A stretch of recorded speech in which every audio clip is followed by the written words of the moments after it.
अज का साहित्यिक समागम अज का दूसरा रूबरू असी शुरू कर रहे हैं जी। मैं दोबारा दस देवां अज के साडे मेहमान मेरे गुरुदेव डॉक्टर जिंदरपाल सिंह बराड़, साबका मुखी पंजाबी विभाग पंजाबी यूनिवर्सिटी पटियाला, साबका डीन पंजाबी यूनिवर्सिटी पटियाला, इसे ही रजिंद्रा कॉलेज के विद्यार्थी भी रहे ने और रजिंद्रा कॉलेज के 3-4 प्रोफैसर इन्हां दे विद्यार्थी ने जिन्हां ने डॉक्टर साहब को PhD की, जिन्हां चों मैं भी एक हाँ। डॉक्टर साहब इसे इलाके के रहने वाले ने। कोटकपूरे डॉक्टर साहब की रहायश सी, पिंड इन्हां दा सारा वाला है। मैं तां इंट्रोडक्शन दे रहा कि 2-3 दोस्तों ने मैंने ये गल कही कि जरूर दसो, क्योंकि बहुते दोस्त नहीं जानते, जिहड़े नवे मुंडे है खास करके वो नहीं जानते कि डॉक्टर साहब इस इलाके के रहने वाले ने। अज असी डॉक्टर साहब के नाल गलबात करांगे किसान संघर्ष के वक्खो वक्खरे जिहड़े पक्ष ने उन्हां दे उत्ते चानना डॉक्टर साहब पाउणगे। ज्ञान का समुंदर ने इन्हों बेनती की गई थी कि तुसीं भी आओगे, कदी चुप्पी सानू भी लाया टाइम हो गया, ला लईए सानू भी कुछ एक तां बोती थे आ जाए। तां टाइम ना लेंदे हुए मैं इस प्रोग्राम का आगाज कर रहा। डॉक्टर साहब तुहाडा इत्थे पहुंचण ते बहुत स्वागत है जी। मेहरबानी, शुक्रिया। डॉक्टर साहब, किसान संघर्ष लगभग 1 साल हो गया दिल्ली दीआं बरूहां ते चालू है और इस किसान संघर्ष दे विच खास करके पंजाब का बहुत नुकसान भी होया। तां तुसीं किसान संघर्ष नूं किवें देखदे हो? एक झात जिहड़ी है तुहाडे वल्लों जिहड़ी किसान संघर्ष के बारे। देखो, पहली तो जी गल मैनूं ये बड़ा औखा जिहा लगदा उस कॉलेज से उन्हां बंदियां अगे बोलना कि जिन्हां तो सिक्ख्या होवे, तो चाहे प्रोफैसर खीवा जी होण, वड्डा भरा मेरा राजपाल होवे, रजिंदर भदौड़ होवे, इन्हां दे लैक्चर सुण असीं सिੱਖੇ हैं। ते शायर विजय विवेक नाल चाह पी के कंटीन से इस इलाके दे विच विचरे हैं। जोशी जी बैठे आ, मैनूं कुछ चेहरे आए हैं कि बड़े समय बाद देख रहे हैं कि शायद उन्होंने उन्नी पछाण नहीं आती। जिवें हुण निर्मल नूं तां मिलदे रहिंदे आ, पटियाले आ जांदा है, सालण तुहाडे इलाके दा उत्ते पढ़दा है, इस करके मिलदे रहिंदे आ। और मेरा ख्याल पिछे नक्षत्र बैठा, सार नक्षत्र सारा मेरी जी पढ़ाई लिखाई वो सारी इसे कॉलेज की। मैं इउं कह दिना कि मैं प्रैप भी इत्थे एग्रीकल्चर की करी सी, तो उस तो बाद MA भी इसे कॉलेज तो कंप्लीट की। पार्ट 1 प्राइवेट किया, सैकेंड ईयर से इत्थे ही क्लास लगती सी। तरलोचन सिंह बेदी जी इत्थे क्लास लाते होंदे सीगे।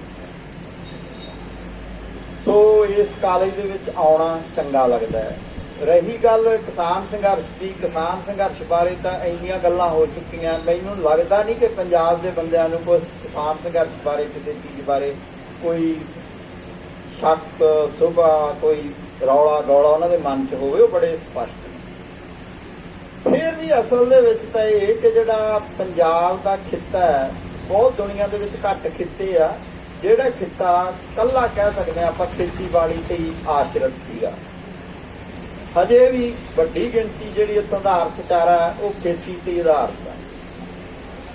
आस की जाती है, एक विकास का मॉडल जिहा लीक लिया जाता है कि जदों खेती दे विच कहा जा सकता है कि मशीनीकरण हो जाता, तो उस बाद उद्योग आउंदे आ ते उद्योग लगने चाहिए। पंजाब दे विच तुहानूं पता है कि बहुते उद्योग लगे नहीं, उहदे कई कारण ने। एक कारण यह भी आ कि सरहदी इलाका सीगा, दूजा यह भी इहदा कारण सीगा कि इत्थे जमीन घट सी, उहदा एक यह भी कारण सीगा कि इत्थे खेती दे विच लोकां दा चंगा सरी जांदा सी, इत्थे उद्योग नहीं लगे। उद्योग तो बाद एक गल आउंदी आ, लोड़ लगदी हुंदी आ कि जे उद्योग नहीं लगे तो सेवा सैक्टर बन जाता है कि उत्थों के बंदे पढ़ लिख जाते आ, ते वो फिर जिन्हों कह सकते हैं कि जिन्हों आह सूचना क्रांति कहते हैं, डिजिटल क्रांति कहते हैं, जां कहते हैं कि नवे ढंग दीयां चीज़ां वस्तां जां सेवावां दिंदे आ, डॉक्टर बन जाते आ, इंजीनियर बन जाते आ, दुनिया भर दे विचों बंदे फैल जाते। ਪੰਜਾਬ ਨੇ ਜਿਹੜਾ ਪਹਿਲਾ ਪੜਾਅ ਤਾਂ ਬਹੁਤ ਵਧੀਆ ਪਾਰ ਕੀਤਾ ਜਾਂ ਬੜਾ ਵਧੀਆ ਕੀਤਾ, ਖਾਸ ਕਰਕੇ ਦੇਸ਼ ਵੰਡ ਤੋਂ ਬਾਅਦ ਇਸ ਇਲਾਕੇ ਦੇ ਵਿੱਚ ਉਪਜ ਘੱਟ ਸੀਗੀ, ਪਰ ਦੇਸ਼ ਵੰਡ ਤੋਂ ਬਾਅਦ ਸਿੰਚਾਈ ਦੇ ਸਾਧਨ ਵਧੇ, ਸਾਰਾ ਕੁਝ ਵਧਿਆ, ਨਵੀਆਂ ਬੀਜ ਆਏ, ਨਵੇਂ ਤਰ੍ਹਾਂ ਦੀਆਂ ਤਕਨੀਕਾਂ ਆਈਆਂ। ਉਹਦੇ ਨਾਲ ਇੱਕ ਵਾਰ ਪੰਜਾਬ ਨੂੰ ਹੁਲਾਰਾ ਵੀ ਆਇਆ ਤੇ ਬੜਾ ਲੰਮਾ ਸਮਾਂ ਇਹ ਨੰਬਰ 1 ਸੂਬਾ ਵੀ ਰਿਹਾ, ਆਮਦਨ ਦੇ ਪੱਖੋਂ ਵੀ, ਰਹਿਣ ਸਹਿਣ ਪੱਖੋਂ ਵੀ। ਤੇ ਕਿਹਾ ਜਾ ਸਕਦਾ ਹੈ ਕਿ ਇੱਕ ਤਰ੍ਹਾਂ ਦੀ ਪੰਜਾਬ ਦੀ ਚੜ੍ਹਾਈ ਸੀ ਜਾਂ ਪੰਜਾਬ ਦੀ ਬੱਲੇ ਬੱਲੇ। ਪਰ ਜਿਹੜਾ ਉਹ ਹਰਾ ਇਨਕਲਾਬ ਆ ਬੜਾ ਛੇਤੀ ਪੀਲਾ ਪੈਣਾ ਸ਼ੁਰੂ ਹੋ ਗਿਆ। ਕਹਿ ਲਓ ਕਿ 60 ਦੇ ਵਿੱਚ ਸ਼ੁਰੂ ਹੋਇਆ, ਲਗਭਗ ਉਹ 70 ਤੱਕ ਤਾਂ ਉਹਦੀ ਪੂਰੀ ਚੜ੍ਹਾਈ ਰਹੀ, ਪਰ 70 ਦੇ ਵਿੱਚ ਇਹ ਦਿਖਣ ਲੱਗ ਪਿਆ ਸੀ ਕਿ ਜਿਹੜਾ ਹਰਾ ਇਨਕਲਾਬ ਆ ਉਹ ਪੀਲਾ ਪੈ ਗਿਆ। ਜਿਹੜਾ ਪੀਲਾ ਪੈਂਦਾ ਸੀਗਾ ਉਹ ਜੇ ਸਾਹਿਤ ਦੇ ਹਵਾਲੇ ਨਾਲ ਗੱਲ ਕਰਨੀ ਹੋਵੇ ਤਾਂ ਪਾਸ਼ ਵਰਗਿਆਂ ਨੂੰ ਬੜੀ ਚੰਗੀ ਤਰ੍ਹਾਂ ਦਿਖਣ ਲੱਗ ਪਿਆ ਸੀ ਕਿ ਪੀਲਾ ਪੈਣ ਲੱਗਿਆ। ਉਹਨਾਂ ਦੀ ਜੇ ਤੁਸੀਂ ਉਦੋਂ 74 ਦੀਆਂ ਕਿਤਾਬਾਂ ਪੜ੍ਹੋ ਕਿ ਸਾਡੇ ਸਮਿਆਂ ਦੇ ਵਿੱਚ ਜਾਂ ਲੋਕ ਕਥਾ ਪੜ੍ਹੋ ਤਾਂ ਤੁਹਾਨੂੰ ਉਹਦੇ ਵਿੱਚ ਦਿਖਾਈ ਦਿੰਦਾ ਹੈਗਾ ਕਿ ਪਿੰਡ ਇੱਕ ਦਿਨ ਇਹ ਨਹੀਂ ਰਹਿਣਗੇ, ਕਿਸੇ ਸੰਕਟ ਦੇ ਵਿੱਚ ਘਿਰਦੇ ਜਾਂਦੇ। ਇਹ ਪਾਸ਼ ਨੂੰ ਇਹ ਲੱਗਦਾ ਕਿ ਕਈ ਵਾਰੀ ਹੁੰਦਾ ਕਿਸੇ ਸ਼ਾਇਰ ਬਾਰੇ ਹੋ ਜਾਂਦਾ ਕਿ ਉਹਦੀ ਇੰਨੀ ਚੜ੍ਹਾਈ ਕਿਉਂ ਆ। ਕਿਤੇ ਨਾ ਕਿਤੇ ਜਿਹੜਾ ਕਹਿੰਦੇ ਨੇ ਕਿ ਸ਼ਾਇਰਾਂ ਕੋਲੇ ਇੱਕ ਦੂਰ ਦੇਖਣ ਵਾਲੀ ਦਿਵ ਦ੍ਰਿਸ਼ਟੀ ਹੁੰਦੀ ਆ, ਤੇ ਉਹਦੇ ਕੋਲੇ ਉਹ ਦ੍ਰਿਸ਼ਟੀ ਸੀਗੀ ਕਿ ਜਿਹਦੇ ਨਾਲ ਉਹਨੂੰ ਇਹ ਚੰਗੀ ਤਰ੍ਹਾਂ ਅਹਿਸਾਸ ਸੀ ਕਿ ਪੀੜਾ ਪੈਂਦਾ ਜਾਂਦਾ। ਪੰਜਾਬੀ ਦੇ ਜਿਹੜੇ ਦੂਜੇ ਸਾਹਿਤਕਾਰ ਆ ਉਹਨਾਂ ਨੂੰ ਵੀ ਇਹ ਗੱਲ ਦਿਖਦੀ ਸੀ ਕਿ ਅੱਜ ਵਿੱਚ ਨਹੀਂ ਰਿਹਾ, ਉਹਦੇ ਵਿਚਾਰਧਾਰਕ ਉਹਦੇ ਨਾਲ ਮਤਭੇਦ ਹੋਣ ਦੇ ਬਹੁਤ ਸਾਰੇ ਲੋਕਾਂ ਦੇ, ਪਰ ਜਸਵੰਤ ਕੰਵਲ ਨੂੰ ਵੀ ਇਹ ਗੱਲ ਬਹੁਤ ਦਿਖਦੀ ਸੀ ਕਿ ਕਿਤੇ ਨਾ ਕਿਤੇ ਪੰਜਾਬ ਨਾਲ ਕੁਝ ਬੁਰਾ ਹੋਣ ਜਾ ਰਿਹਾ ਜਾਂ ਪੰਜਾਬ ਉਹ ਰਾਹ ਨਹੀਂ ਹੁੰਦਾ। ਮੋਟੇ ਤੌਰ ਤੇ ਮੈਨੂੰ ਲੱਗਦਾ ਕਿ ਆਰਥਿਕ ਜਿਹੜੇ ਅੰਕੜੇ ਆ ਉਹ ਤੇ ਮੈਨੂੰ ਲੱਗਦਾ ਕਿ ਚਾਹੇ ਸਤਪਾਲ ਦੇ ਦੇ ਤੇ ਚਾਹੇ ਗਿਆਨ ਸਿੰਘ ਦੇ ਦੇ ਤੇ ਉਹ ਆਪਣੇ ਕੋਲੇ ਬਹੁਤ ਨੇ, ਬਹੁਤ ਉਹ ਲੇਖ ਨੇ, ਤੁਸੀਂ ਸਾਰਿਆਂ ਨੇ ਪੜ੍ਹੇ ਨੇ। ਨਹੀਂ ਜੇ ਕਿਸੇ ਨੇ ਪੜ੍ਹੇ ਤਾਂ ਇੱਕ ਕਿਤਾਬ, ਬਹੁਤ ਸਾਰੀਆਂ ਕਿਤਾਬਾਂ ਆ ਗਈਆਂ, ਵੈਸੇ ਇੱਕ ਕਿਤਾਬ ਆ ਜਿਹੜੀ ਸਟਾਲਿਨਜੀਤ ਨੇ ਸੰਪਾਦਿਤ ਕੀਤੀ ਆ, ਉਹਦੇ ਵਿੱਚੋਂ ਤੁਸੀਂ ਉਹ ਅੰਕੜੇ ਲੈ ਲਓ, ਉਹ ਪੜ੍ਹ ਲਓ। ਮੋਟੀ ਜੀ ਗੱਲ ਇੰਨੀ ਆ ਕਿ ਪਹਿਲਾਂ ਜਿਹੜਾ ਕਿਸਾਨ ਆ ਉਹ ਜੇ 100 ਰੁਪਈਆ ਖਰਚਦਾ ਸੀ ਤਾਂ 105 104 ਰੁਪਈਏ ਉਹਨੂੰ ਕਮਾਏ ਜਾਂਦੇ ਸੀ। ਉਹ ਜਿਹੜੇ 4 ਰੁਪਈਏ ਹੀ ਆ ਵਾਧੂ ਦੇ ਮਿਲਦੇ ਸੀ, ਉਹੀ ਉਹਦੀ ਆਮਦਨ ਸੀ। ਉਹਦੇ ਨਾਲ ਹੀ ਉਹ ਖਾੜੇ ਲਾ ਲੈਂਦਾ ਸੀ, ਉਹਦੇ ਨਾਲ ਹੀ ਉਹ ਨਵੇਂ ਘਰ ਪਾ ਲੈਂਦਾ ਸੀ, ਉਹਦੇ ਨਾਲ ਹੀ ਉਹ ਟਰੈਕਟਰ ਲੈ ਲੈਂਦਾ ਸੀ, ਉਹਦੇ ਨਾਲ ਹੀ ਉਹ ਫਿਰ ਜਿਹਨੂੰ ਕਹਿੰਦੇ ਆ ਗਾਉਣ ਵਾਲਿਆਂ ਦੇ ਉੱਤੋਂ ਦੀ ਪੈਸੇ ਸਿੱਟ ਦਿੰਦਾ ਸੀਗਾ ਤੇ ਆਪਣੇ ਆਪ ਦੇ ਵਿੱਚ ਉਹ ਰਾਜਾ ਮਹਿਸੂਸ ਕਰਦਾ। ਲਗਭਗ ਜਿਹੜੀਆਂ ਕੈਲਕੂਲੇਸ਼ਨਾਂ ਆਈਆਂ ਇਕਨੋਮਿਕਸ ਵਾਲਿਆਂ ਨੇ ਲਾਈਆਂ ਕਿ 1990 ਤੋਂ ਬਾਅਦ ਜੇ ਉਹ 100 ਰੁਪਈਆ ਖਰਚਦਾ ਹੈ ਤਾਂ ਉਹਦੇ ਵਿੱਚੋਂ ਅਸਲ 'ਚ ਉਹਨੂੰ 94-96 ਰੁਪਈਏ ਵਾਪਸ ਮਿਲਦੇ ਆ। ਆਪਦਾ ਜਿਹੜੀ ਉਹਦੀ ਖੇਤੀ ਦੀ ਜਿਹੜਾ ਸੰਦ ਸੰਦੇੜਾ ਉਹਦਾ ਜਿਹੜਾ ਵਿਆਜ ਆ, ਜਿਹੜਾ ਉਹਦਾ ਉਹ ਜਿਹੜੇ C2 ਦੇ ਫਾਰਮੂਲੇ ਉਹਨਾਂ ਆਪਾਂ ਫਾਰਮੂਲਿਆਂ 'ਚ ਨਹੀਂ ਪੈਂਦੇ, ਦੇਸੀ ਜੀ ਗੱਲ ਏ। ਜਿਹੜਾ ਘਰ ਦਾ ਸੰਦ ਸੰਦੇੜਾ, ਜਿਹੜੇ ਘਰ ਦੇ ਵਿੱਚ ਬੰਦੇ ਕੰਮ ਕਰਦੇ ਆ, ਜਿਹੜਾ ਜ਼ਮੀਨ ਆ, ਜਿਹੜੀ ਜੱਦੀ ਜ਼ਮੀਨ ਆ ਉਹਦਾ ਠੇਕਾ ਨਹੀਂ ਦੇਣਾ ਪੈਂਦਾ, ਉਹ ਸਾਰੇ ਪੈਸੇ ਉਹਦੇ ਵਿੱਚ ਪਾ ਕੇ ਉਹਨੂੰ 94 ਸੀ, ਪਰ ਉਹਨੂੰ ਪਤਾ ਨਹੀਂ ਲੱਗ ਰਿਹਾ ਸੀਗਾ ਕਿ ਕੀ ਹੋ ਰਿਹਾ। ਹੌਲੀ ਹੌਲੀ ਉਹ ਕਰਜ਼ੇ ਦੇ ਬੋਝ ਥੱਲੇ ਦਬਦਾ ਗਿਆ ਤੇ ਉਹ ਦਬ ਗਿਆ। ਇਹ ਤਾਂ ਗੱਲ ਹੈਗੀ ਆ ਕਿ ਹਾਲਾਤ ਇਹ ਹੈਗੇ ਆ ਕਿ ਇਸ ਵੇਲੇ ਖੇਤੀ ਘਾਟੇ ਬੰਦਾ ਸੌਦਾ ਹੈ। ਜੇ ਮਾ ਕੇ ਖੇਤੀ ਉਹਨਾਂ ਦੀ ਖੇਤੀ ਠੀਕ ਆ ਕਿ ਜਿਨ੍ਹਾਂ ਦੇ ਆਮਦਨ ਦੇ ਕੋਈ ਹੋਰ ਸਾਧਨ, ਚਾਹੇ ਉਹ ਨੌਕਰੀ ਕਰਦੇ ਆ, ਚਾਹੇ ਉਹ ਨੌਕਰੀ ਛੋਟੀ ਆ, ਭਾਵਾਂ ਉਹ FCI ਦੇ ਗਦਾਉਣਾ 'ਚ, ਭਾਵਾਂ ਉਹ ਚੌਕੀਦਾਰ ਵੀ ਹੋਣ, ਤੇ ਚਾਹੇ ਉਹ ਨੌਕਰੀ ਵੱਡੀ ਆ, ਸਾਡੇ ਵਰਗੇ ਪ੍ਰੋਫੈਸਰ ਬਣੇ ਬੈਠੇ ਆ ਤੇ ਬੜੀਆਂ ਗੱਲਾਂ ਮਾਰ ਸਕਦੇ ਆ ਤੇ ਮਾਰ ਸਕਦੇ ਆ ਕਿਉਂਕਿ ਸਾਡਾ ਇਨਕਮ ਦਾ ਹੋਰ ਸੋਰਸ ਆ। ਪਰ ਜਿਹਦਾ ਇਕੱਲਾ ਖੇਤੀ ਦਾ ਸੋਰਸ ਆ ਉਹਦੇ ਲਈ ਉਹਨੇ ਕਰਜ਼ੇ ਥੱਲੇ ਜਾਣਾ ਹੀ ਜਾਣਾ, ਘਾਟੇਬੰਦੀ ਉਹਦਾ ਸੌਦਾ ਹੈ ਬਣ ਕੇ। ਇਹ ਤਾਂ ਚਲੋ ਇੱਕ ਸਮੱਸਿਆ ਸੀ। ਉਹਦੇ ਸਮੱਸਿਆ ਦਾ ਜਿਹੜਾ ਦੂਜਾ ਪੱਖ ਆ ਉਹ ਜ਼ਿਆਦਾ ਵੱਡਾ ਹੈਗਾ ਕਿ ਦੁਨੀਆ ਭਰ ਦੇ ਵਿੱਚ ਹੀ ਜਦੋਂ ਉਦਯੋਗਿਕ ਕ੍ਰਾਂਤੀ ਆਈ ਤਾਂ ਉਦਯੋਗਿਕ ਕ੍ਰਾਂਤੀ ਦੇ ਨਾਲ ਵੱਡੀ ਪੱਧਰ ਤੇ ਚੀਜ਼ਾਂ ਵਸਤਾਂ ਵਿਕਣ ਲੱਗੀਆਂ, ਉਦਯੋਗ ਨੂੰ ਪ੍ਰੋਫਿਟ ਹੋਣ ਲੱਗਿਆ। ਪਰ ਜਿਹੜੀਆਂ ਕੰਜ਼ਿਊਮਰ ਆਈਟਮਸ ਆ ਉਹ ਤਾਂ ਹੀ ਵਿਕ ਸਕਦੀਆਂ ਕਿ ਜੇ ਲੋਕਾਂ ਕੋਲ ਪੈਸਾ ਹੋਵੇ। ਜਦੋਂ ਲੋਕਾਂ ਕੋਲ ਪੈਸਾ ਨਹੀਂ ਤਾਂ ਪੈਸਾ ਕੱਢਿਆ ਕਿੱਥੋਂ ਜਾ ਸਕਦਾ ਹੈ? ਵੱਡਿਆਂ ਘਰਾਣਿਆਂ ਨੇ, ਵੱਡੀਆਂ ਕੰਪਨੀਆਂ ਨੇ, ਸਰਮਾਏਦਾਰਾਂ ਨੇ ਸੋਚਿਆ ਕਿ ਇੱਕੋ ਥਾਂ ਤੋਂ ਪੈਸਾ ਕੱਢਿਆ ਜਾ ਸਕਦਾ ਹੈ ਕਿ ਬੰਦਾ ਟੈਲੀਵਿਜ਼ਨ ਛੋਟਾ ਖਰੀਦ ਲੂਗਾ, ਵੱਡਾ ਨਾ ਖਰੀਦ ਲੂਗਾ, ਪਰ ਜੇ ਭੁੱਖ ਲੱਗੀ ਹੋਈ ਰੋਟੀ ਤਾਂ ਖਾਣੀ ਹੀ ਖਾਣੀ। ਬੰਦਾ ਨਾ ਚੰਗੇ ਕੱਪੜੇ ਪਾਊਗਾ, ਮਾੜੇ ਕੱਪੜਿਆਂ ਨਾਲ ਗੁਜ਼ਾਰਾ ਕਰ ਲੂਗਾ, ਪਰ ਇਹ ਤਾਂ ਮਜਬੂਰੀ ਬਣਨੀ ਆ ਉਹਦੀ ਕਿ ਜੇ ਭੁੱਖ ਲੱਗੀ ਆ ਤਾਂ ਉਹਨੇ ਰੋਟੀ ਖਾਣੀ ਆ। ਉਹਨਾਂ ਨੂੰ ਲੱਗਿਆ ਕਿ ਫੂਡ ਤੇ ਕਬਜ਼ਾ ਕੀਤਾ ਜਾਏ। ਜਿਹੜਾ ਫੂਡ ਤੇ ਕਬਜ਼ਾ ਕਰਨਾ ਹੈ ਜਾਂ ਭੋਜਨ ਤੇ ਕਬਜ਼ਾ ਕਰਨਾ ਹੈ, ਪਿੰਡਾਂ ਦੇ ਵਿੱਚ ਹੁਣ ਵੀ ਮੁਹਾਵਰਾ ਵਰਤਿਆ ਜਾਂਦਾ ਕਿ ਮੈਂ ਕੀ ਤੇਥੋਂ ਦਾਣੇ ਲੈ ਕੇ ਖਾਣੇ। ਤੇ ਜੇ ਦਾਣਿਆਂ ਤੇ ਕਬਜ਼ਾ ਹੋ ਜੇ, ਜੇ ਫਸਲ ਤੇ ਕਬਜ਼ਾ ਹੋ ਜੇ, ਜੇ ਜ਼ਮੀਨ ਤੇ ਕਬਜ਼ਾ ਹੋ ਜੇ, ਤਾਂ ਉਹਦੇ ਨਾਲ ਦੀ ਉਹਨਾਂ ਨੂੰ ਲੱਗਿਆ ਕਿ ਰੀਸ ਉਹਦੇ ਅਧੀਨ ਗਲੋਬਲ ਕਾਰਪੋਰੇਟ ਜਦੋਂ ਸ਼ਬਦ ਵਰਤਿਆ ਜਾਂਦਾ ਹੈ ਕਿ ਦੁਨੀਆ ਭਰ ਦੇ ਪੁਰਾਣੀਆਂ ਕਾਮਰੇਡਾਂ ਦੀਆਂ ਲਾਲ ਕਿਤਾਬਾਂ ਹੁੰਦੀਆਂ ਸੀਗੀਆਂ, ਹੁਣ ਵੀ ਇੱਥੇ ਮਿਲਦੀਆਂ ਹੋਣਗੀਆਂ, ਉਹਨਾਂ ਦੇ ਲਿਖਿਆ ਹੁੰਦਾ ਕਿ ਦੁਨੀਆ ਭਰ ਦੇ ਅਮੀਰੋ ਇੱਕ ਹੋ ਜਾਓ। ਕਿਉਂ ਲਿਖਿਆ ਹੁੰਦਾ? ਉੱਥੇ ਤਾਂ ਲਿਖਿਆ ਹੁੰਦਾ ਕਿ ਦੁਨੀਆ ਭਰ ਦੇ ਕਿਰਤੀਓ ਇੱਕ ਹੋ ਜਾਓ। ਦੁਨੀਆ ਭਰ ਦੇ ਕਿਰਤੀ ਇੱਕ ਨਹੀਂ ਹੋਏ, ਪਰ ਉੱਥੋਂ ਨਾਰਾ ਉਹਨਾਂ ਨੇ ਚੁੱਕ ਲਿਆ ਕਿ ਦੁਨੀਆ ਭਰ ਦੇ ਅਮੀਰ ਇੱਕ ਹੋ ਚੁੱਕੇ। ਅਮੀਰ ਸਾਰੇ ਦੁਨੀਆ ਭਰ ਦੇ ਇੱਕ ਨੇ। ਬਹੁਤ ਕਾਮਰੇਡਾਂ ਦੀਆਂ ਕਿਤਾਬਾਂ ਦੇ ਵਿੱਚ ਬੜਾ ਲਿਖਿਆ ਕਿ ਡਾਇਲੈਕਟੀਕਲ ਰਿਲੇਸ਼ਨ ਹੁੰਦੇ ਆ, ਉਹਨਾਂ ਦੇ ਆਪਸ ਵਿੱਚ ਦੀ ਲੜਾਈ ਚੱਲਦੀ ਰਹਿੰਦੀ ਆ। ਅੱਜ ਹੀ ਪ੍ਰੋਫੈਸਰ ਸਾਹਿਬ ਕਹਿ ਰਹੇ ਸੀ ਵੀ ਸੰਵਾਦਾਤਮਕਤਾ ਕਹੀਏ ਕਿ ਸੰਵਾਦਾਤਮਕਤਾ ਕਹੀਏ ਕਿ ਦਵੰਦਾਤਮਕਤਾ ਕਹੀਏ, ਕਈ ਕੁਝ ਮਰਜ਼ੀ ਚਾਹੀਏ। ਉਹਨਾਂ ਨੇ ਆਪ ਦੀਆਂ ਜਿਹੜੀਆਂ ਆਪਸੀ ਵਿਰੋਧਤਾਂ ਉਹ ਹੱਲ ਕਰ ਲਈਆਂ ਕਿ ਆਪਾਂ ਆਪਸ ਵਿੱਚ ਹੀ ਨਹੀਂ ਲੜਨਾ, ਲੋਕਾਂ ਤੇ ਰਾਜ ਕਰਨਾ। ਉਸ ਵਿੱਚੋਂ ਇਹ ਵਰਲਡ ਬੈਂਕ ਦਾ ਵੀ, ਇੰਟਰਨੈਸ਼ਨਲ ਮੋਨਿਟਰੀ ਫੰਡ ਦਾ ਵੀ ਇੰਨਾ ਜ਼ਿਆਦਾ ਦਬਾਅ ਆ ਕਿ ਜਿਹੜੇ ਸਾਡੇ ਇੱਥੇ ਕਾਰਪੋਰੇਟ ਘਰਾਣੇ ਜਿਨ੍ਹਾਂ ਨੂੰ ਅੰਬਾਨੀ ਅਡਾਨੀ, ਕਿਸੇ ਵੇਲੇ ਅਸੀਂ ਬਿਰਲਾ ਟਾਟਾ ਕਹਿੰਦੇ ਸੀ, ਉਹ ਪਿੱਛੇ ਰਹਿ ਗਈ। ਸਾਡੇ ਅੰਬਾਨੀ ਅਡਾਨੀ ਤੇ ਹੋਰ ਬਹੁਤ ਨੇ ਜਿਨ੍ਹਾਂ ਦੇ ਸਾਨੂੰ ਹਜੇ ਨਾਂ ਨਹੀਂ ਆਉਂਦੇ। ਇਹ ਤਾਂ ਦੋ ਨਾਂ ਉਵੇਂ ਹੀ ਚੜ ਗਏ ਕਿ ਜਿਵੇਂ ਬਿਰਲਾ ਟਾਟਾ ਹੁੰਦੇ ਆ, ਉਹ ਵੀ ਏਡੇ ਹੀ ਮਾੜੇ ਨਹੀਂ ਜਿੰਨੇ ਇਹ ਮਾੜੇ ਨੇ।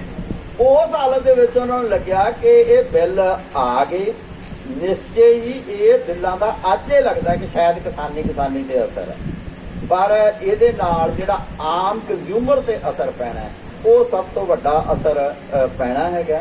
ਸਾਰੀਆਂ ਚੀਜ਼ਾਂ ਦੇ ਭਾਅ ਵਧਣੇ ਆ। ਮੈਨੂੰ ਲੱਗਦਾ ਕਿ ਇੰਨੀ ਗੱਲ ਯੂਨੀਵਰਸਿਟੀ ਦੇ ਪ੍ਰੋਫੈਸਰ ਨਹੀਂ ਸਮਝੇ, ਇੰਨੀ ਗੱਲ ਸਾਡੇ ਵਿਦੇਸ਼ਾਂ ਵਿੱਚ ਗਏ ਚੰਗੇ ਸਾਡੇ ਅਰਥ ਸ਼ਾਸਤਰੀ ਨਹੀਂ ਸਮਝੇ, ਜਿਹੜੀ ਕਿਸਾਨਾਂ ਨੇ ਸਮਝ ਲਈ। ਇਸ ਗੱਲ ਲਈ ਪੰਜਾਬ ਦੇ ਕਿਸਾਨਾਂ ਨੂੰ ਅਮਰੀਕਾ ਦੇ ਵਿੱਚ ਪ੍ਰਸਿੱਧ ਜਿਹੜਾ ਲਿੰਗੁਇਸਟ ਬੈਠਾ ਹੈਗਾ ਨੌਮ ਚਮਸਕੀ, ਉਹ ਕਹਿੰਦਾ ਕਿ ਮੈਨੂੰ ਆਸ਼ਾ ਦੀ ਜੇ ਕੋਈ ਕਿਰਨ ਦਿਖਾਈ ਦਿੰਦੀ ਆ ਤਾਂ ਉਹ ਪੰਜਾਬ ਦੇ ਕਿਸਾਨਾਂ ਤੋਂ ਦਿਖਾਈ ਦਿੰਦੀ ਆ। ਉਹਨੇ ਤਾਂ ਪੰਜਾਬ ਦੇ ਕਿਸਾਨਾਂ ਨੂੰ ਕਦੇ ਨਹੀਂ ਮਿਲਿਆ, ਪਰ ਜੇ ਉਹ ਬੰਦਾ ਵੀ ਕਹਿੰਦਾ ਤੇ ਇਹਦਾ ਮਤਲਬ ਇਹ ਕਿ ਕੁਛ ਨਾ ਕੁਛ ਇਹਨਾਂ ਨੇ ਕਾਰਪੋਰੇਟ ਮਾਡਲ ਦਾ ਚਾਹੇ ਚੁਣੌਤੀ ਦਿੱਤੀ, ਕਹਦੀ ਇਹ ਗੱਲ ਵੱਖਰੀ ਆ ਕਿ ਉਹਦੇ ਕੋਲ ਆਲਟਰਨੇਟ ਹੈ ਕਿ ਨਹੀਂ, ਕਿ ਉਹਦੇ ਵੱਖਰਾ ਕੋਈ ਬਦਲਵਾ ਪ੍ਰਬੰਧ ਹੈ ਕਿ ਨਹੀਂ, ਪਰ ਘੱਟੋ ਘੱਟ ਚਾਲ ਨੂੰ ਸਮਝਿਆ ਤੇ ਉਹਨੂੰ ਚੁਣੌਤੀ ਦਿੱਤੀ ਆ। ਮੁੱਢਲੇ ਤੌਰ ਤੇ ਤਾਂ ਮੈਂ ਇੰਨੀ ਗੱਲ ਹੀ ਕਰਨੀ ਚਾਹੁੰਦਾ ਸੀਗਾ। ਅੱਗੇ ਜਿਸ ਪ੍ਰਸੰਗ ਦੇ ਵਿੱਚ ਤੁਸੀਂ ਪੁੱਛਣਾ ਚਾਹੁੰਦੇ ਆ, ਅੱਗੇ ਗੱਲ ਤੋਂ। ਡਾਕਟਰ ਸਾਹਿਬ ਬਹੁਤ ਖੂਬਸੂਰਤ ਜਾਣਕਾਰੀ ਤੁਸੀਂ ਦਿੱਤੀ ਹੈ। ਜਦੋਂ ਦਾ ਕਿਸਾਨ ਸੰਘਰਸ਼ ਚੱਲਿਆ, ਆਪਾਂ ਪੁਸਤਕ ਮੇਲੇ ਵਿੱਚ ਬੈਠੇ ਹੋਏ ਆ, ਆਪਾਂ ਸਾਹਿਤ ਨਾਲ ਵੀ ਇਹਨੂੰ ਜੋੜ ਕੇ ਦੇਖੀਏ ਕਿ ਕਿਸਾਨ ਸੰਘਰਸ਼ ਚੋਂ ਬਹੁਤ ਸਾਹਿਤ ਲਿਖਿਆ ਗਿਆ, ਉਹਦੇ ਬਾਰੇ ਤੁਸੀਂ ਕੀ ਕਹਿਣਾ ਚਾਹੋਗੇ? ਦੇਖੋ, ਇਹ ਜਿਹੜਾ ਸਾਹਿਤ ਹੁੰਦਾ ਉਹ ਸਿੱਧੀ ਜਿਹੀ ਗੱਲ ਆ। ਹੁਣ ਤੁਸੀਂ ਵੀ ਬੱਚਿਆਂ ਨੂੰ ਇਹੀ ਪੜ੍ਹਾਉਣੇ ਆ, ਅਸੀਂ ਵੀ ਪੜ੍ਹਾਉਣੇ ਆਏ ਕਿ ਭਈ ਇਹ ਸਾਹਿਤ ਸਮਾਜ ਦਾ ਸ਼ੀਸ਼ਾ। ਕੱਲ ਜੇ ਸ਼ੀਸ਼ਾ ਨਾ ਵੀ ਹੋਵੇ, ਹਾਂ, ਕਈ ਬੰਦੇ ਇਹ ਵੀ ਕਹਿੰਦੇ ਕਿ ਸਿੱਧਾ ਸ਼ੀਸ਼ਾ ਨਹੀਂ, ਇਹ ਵਿਰੂਪਤ ਸ਼ੀਸ਼ਾ ਹੈਗਾ। ਸਿੱਧਾ ਅਕਸ ਨਹੀਂ ਹੁੰਦਾ, ਥੋੜਾ ਜਿਹਾ ਹੋਰ ਤਰ੍ਹਾਂ ਦਾ ਹੁੰਦਾ। ਪਰ ਇਸ ਦੇ ਬਾਵਜੂਦ ਆਪਾਂ ਜਾਣਦੇ ਹਾਂ ਕਿ ਹੈ ਤਾਂ ਨੇੜੇ ਤੇੜੇ ਦੀ ਗੱਲ ਨਾ, ਕਿ ਜੋ ਕੋਈ ਸਮਾਜ 'ਚ ਵਾਪਰਦਾ ਉਹੀ ਕੋਈ ਸਾਹਿਤ ਦੇ ਵਿੱਚ ਆਉਣਾ। ਤੇ ਸਾਹਿਤ ਪੰਜਾਬੀ ਦੇ ਨਾਲ ਹਮੇਸ਼ਾ ਹੀ, ਯਾਨੀ ਜਿਹੜਾ ਪੰਜਾਬੀ ਦਾ ਸਾਹਿਤ ਆ, ਇਹ ਘੱਟੋ ਘੱਟ ਇਹ ਗੱਲ ਗੌਰਵ ਨਾਲ ਕਹੀ ਜਾ ਸਕਦੀ ਆ ਕਿ ਉਹ ਚਾਹੇ ਬਾਬਾ ਫਰੀਦ ਹੋਣ ਤੇ ਚਾਹੇ ਉਹ ਬਾਬਾ ਨਾਨਕ ਹੋਣ, ਉਹਨਾਂ ਨੇ ਕਿ ਰਾਜੇਸ਼ੀ ਮੁਕੱਦਮ ਕੁੱਤਿਆਂ ਤੋਂ ਗੱਲ ਸ਼ੁਰੂ ਕਰੀ ਹੈ। ਇਹ ਜਿਹੜਾ ਜੋੜ ਆ ਕਿ ਸਮਾਜ ਦੇ ਵਿੱਚ ਜੋ ਕੁਝ ਗਲਤ ਵਾਪਰਦਾ ਉਹਦੇ 'ਚ ਸਾਹਿਤਕਾਰ ਹਮੇਸ਼ਾ ਹੀ ਉਸ 'ਤੇ ਉਂਗਲ ਰੱਖ ਜਾਏ।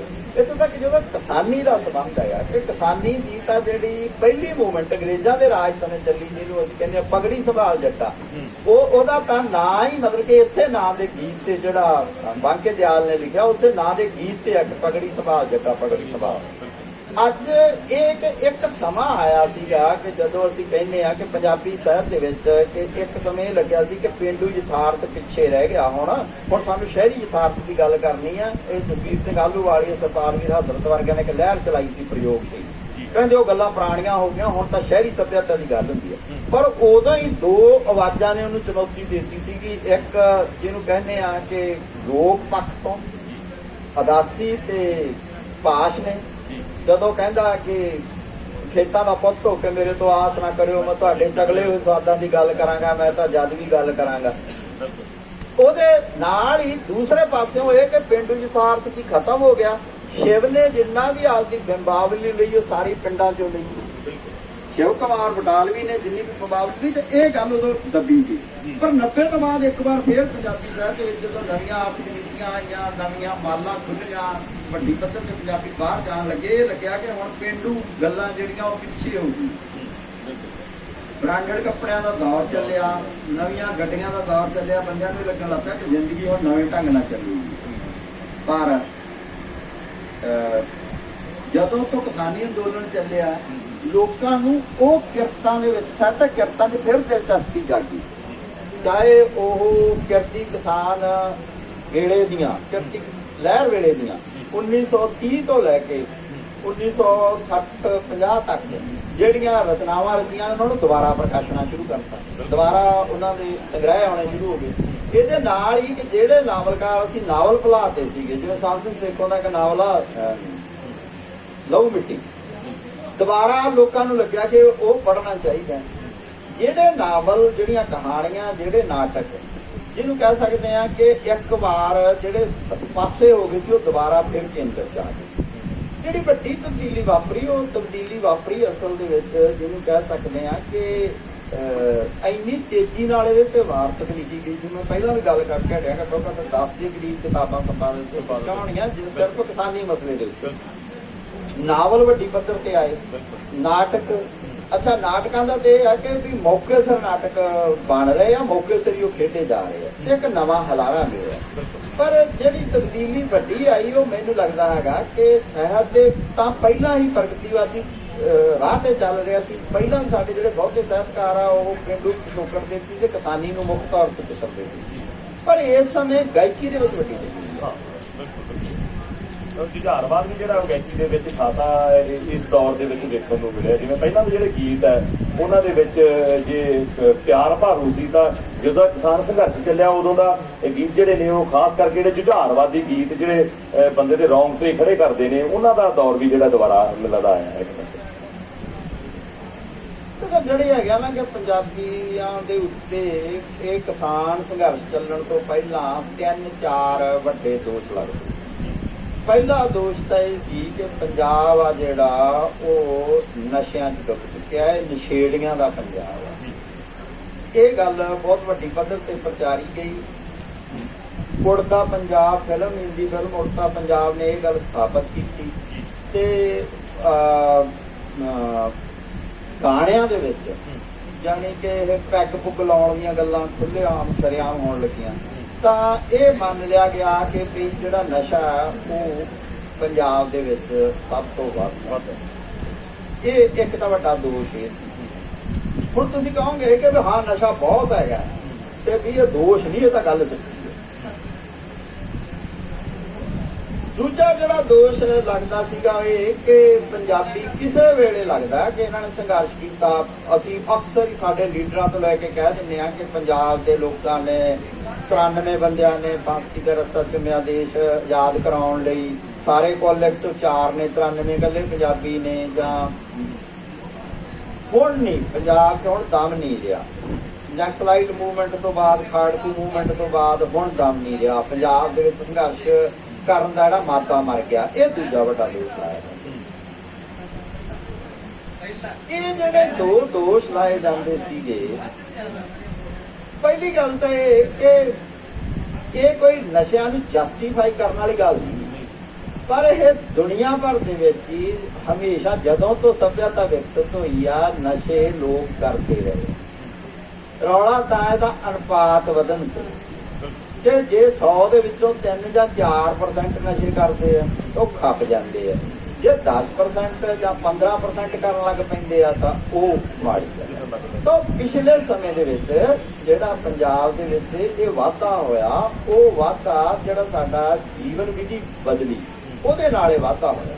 ਜਿਹੜੀਆਂ ਮੈਂ ਕਿ ਨਸ਼ਾ ਪਹਿਲਾਂ ਲੋਕ ਕਰਦੇ ਸੀਗੇ, ਮੂੰਹ ਘੁੱਟ ਲੈਂਦੇ ਸੀਗੇ, ਤੇ ਜਿਹੜੇ ਗਾਣਿਆਂ ਦੇ ਵਿੱਚ ਦਿਖਾਉਣਾ ਸ਼ੁਰੂ ਹੋ ਗਿਆ ਕਿ ਮੈਂ ਕਿ ਠੇਕੇ ਦਿਖਾਉਣੇ ਸ਼ੁਰੂ ਹੋ ਗਏ। ਪਤਾ ਨਹੀਂ 5 ਤਾਰਾ ਠੇਕਾ ਕਿਹੜਾ ਹੁੰਦਾ, ਉਹਦੇ 'ਚ ਬੋਤਲਾਂ ਜੀਆਂ ਭੰਨਣ ਦੇ ਸੀਨ ਆਉਣੇ ਸ਼ੁਰੂ ਹੋ ਗਏ।